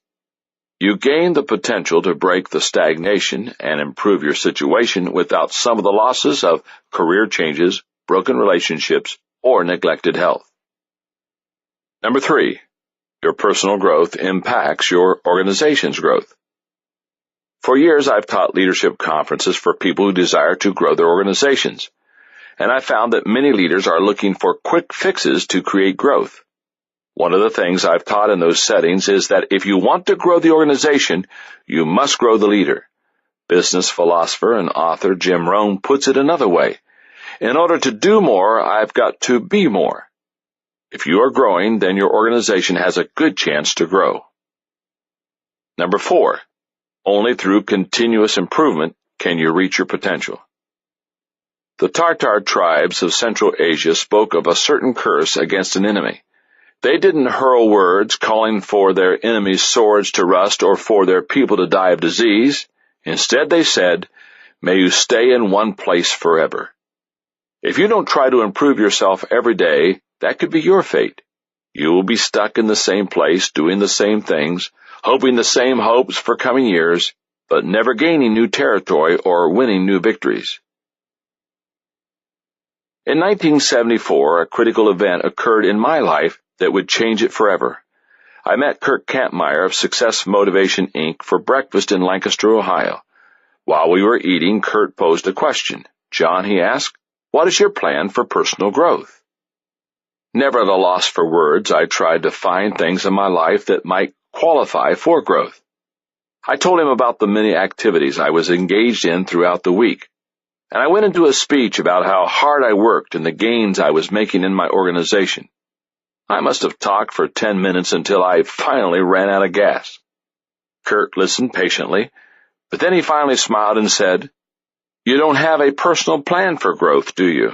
"No," I finally admitted. "You know," Kurt said simply, "growth is not an automatic process." And that's when it hit me. I wasn't doing anything intentional or strategic to make myself better. And in that moment, I made the decision. I will develop and follow a personal growth plan for my life. That night, I went home and talked to Margaret about my conversation with Kurt and what I had learned that day. I showed her the workbook and the tapes that Kurt was selling. I knew those resources could help us grow. They cost about $745, a huge sum for us at that time. We couldn't afford it, but we couldn't afford not to get it either. A couple of important things happened that night. First, we figured how to scrape together the money to buy the resources. It would require us to make sacrifices in our already tight budget for the next 6 months. But more important, Margaret and I made a commitment to grow together as a couple. From that day on, we learned together, we traveled together, and we sacrificed together in order to grow. It was a wise decision. While too many couples grow apart, we were growing together. If you're ready to make the decision to pursue growth and experience improvement every day, then do the following. Answer the question, what is my potential? I saw a story about a St. Louis doctor who met a young man in high school who had lost his hand at the wrist. When the doctor asked about his handicap, the teenager responded, "I don't have a handicap, sir. I just don't have a right hand." The doctor later learned that the young man was one of the leading scorers on his high school football team. The greatest handicap a person has is not realizing his potential. What dreams do you have that are just waiting to be fulfilled? What gifts and talents are inside you that are dying to be drawn out and developed? The gap between your vision and your present reality can only be filled through a commitment to maximize your potential. Make a commitment to change. Author William Feather said, "The only thrill worthwhile is the one that comes from making something out of yourself. To make something out of yourself, you need to be willing to change, for without change, there can be no growth. The problem most people have is that they want things to stay the same yet also get better. Obviously, that can't happen. If you truly want to grow, then commit yourself to not only accepting change, but seeking it. Set growth goals. When I first began going after personal growth using Kurt Kampmeyer's materials, I pursued a growth plan that was foundational rather than specific. That was okay then. I was in my mid-20s and I was just getting started. But as I got older, more experienced, and further in my career, I started to focus my growth in a few key areas. One was communication. That made sense for me, not only because I spoke to audiences 4 or 5 times a week, but also because I had some natural ability in that area. Another area was leadership, something I needed to do well every day of my life to succeed in my career. As you plan your growth, it will benefit you greatly to focus on growing in your areas of greatest strength, not your weaknesses, and grow in areas that will add value to you personally and professionally. Put yourself in a growth environment. I've been told that certain species of fish will grow according to the size of their environment. Put them in a tiny aquarium and they remain small even at adulthood. Release them into a huge natural body of water and they grow to their intended size. People are similar. If they live in a harsh and limiting environment, they stay small. But put them someplace that encourages growth, and they will expand to reach their potential. When I finished working through Kurt Kampmeyer's materials, my appetite was whetted for more growth. And it was then that I determined to practice this discipline of growth. Every day I will grow on purpose with my plan. Margaret and I continue to do much of our growing together, but each of us also began tailoring our growth plans to our individual strengths and needs. One of the results of learning is that you realize how far you still need to go, and the more we learned, the hungrier we were for more growth. As you prepare to embrace the disciplines of growth, I want to encourage you to do the following. Make it your goal to grow in some way every day.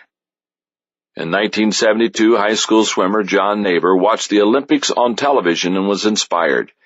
He was already an excellent swimmer, but he began thinking about making the leap to become an Olympic-caliber athlete. He figured that he would have to lower his time by 4 seconds in 4 years.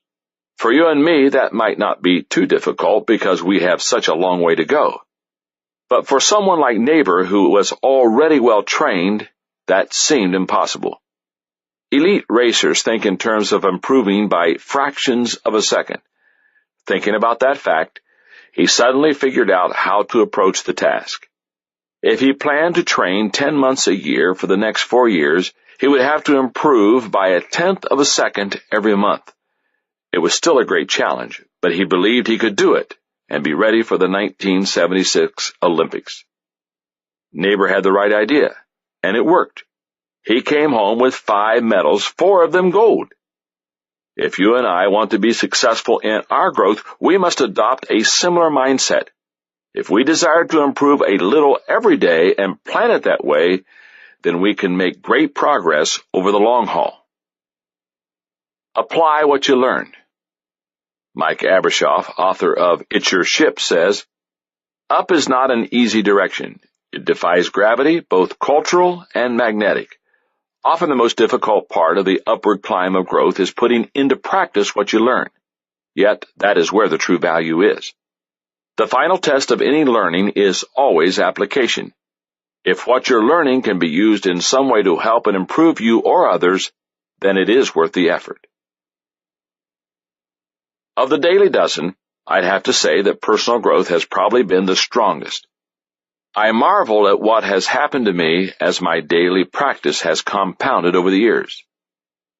In my 20s, growth became the foundation of my lifelong learning. In my 30s, my growth began to separate me from my peers. In my 40s, my growth became the source of my books and tapes. And in my 50s, my growth has taken me to higher levels than I thought possible. The greatest of all miracles is that we need not be tomorrow what we are today. The greatest of all insights is that we cannot be tomorrow what we do not do today. That is why today matters. One of my concerns when I began writing Today Matters was that the idea of trying to implement the Daily Dozen might seem overwhelming. I know it's impossible to tackle all 12 at the same time. It took me 4 decades to make the decisions and develop the disciplines in all 12 areas. So here are my suggestions concerning how to tackle the Daily Dozen and implement them into your life. Rate yourself on the Daily Dozen. Make a list of the Daily Dozen and rank how well you do them. Put a number 1 beside the one you do the best, a number 2 beside the one you do next best, and so on until you have ranked your skill in them from 1 to 12. Verify your self-evaluation. Talk to a friend who knows you well and ask him or her to confirm how well you evaluated yourself. If your friend ranks your strengths and weaknesses differently, discuss your differences of opinion and make adjustments to the rankings as needed. Pick 2 strengths. Pick 2 strengths from your top 6 to work on. Make sure that you have made the necessary decision for each area. Then begin practicing the daily disciplines in that area to make it a part of your life. Pick 1 weakness. Choose a weakness from your bottom 6 to work on. Again, make sure you have made the decision for that area and begin practicing the daily disciplines that go with it. Reevaluate. After 60 days have passed, reevaluate yourself in the 3 areas in which you've been working to improve. If you have made significant progress in an area, move on to something new. If an area still needs more work, remain focused on it for another 60 days. But don't work on more than 3 areas at a time and never work on more than 1 weakness at a time. Repeat. Keep working on areas until you have the entire daily dozen under your belt. Once you have made all the key decisions and each of the disciplines has become a habit in your life, then the daily dozen will be second nature to you. When these disciplines are woven into the fabric of your life, you will be able to make today your masterpiece. And when you do that, tomorrow will take care of itself. This has been a Time Warner Audiobooks production of Today Matters, 12 Daily Practices to Guarantee Tomorrow's Success, written by John Maxwell and read by the author. Executive producer, Maya Thomas. Produced and directed by Louis Milgram. Text abridged by Karen DiMattia. Production supervised by Dennis Kao. Audible hopes you have enjoyed this program.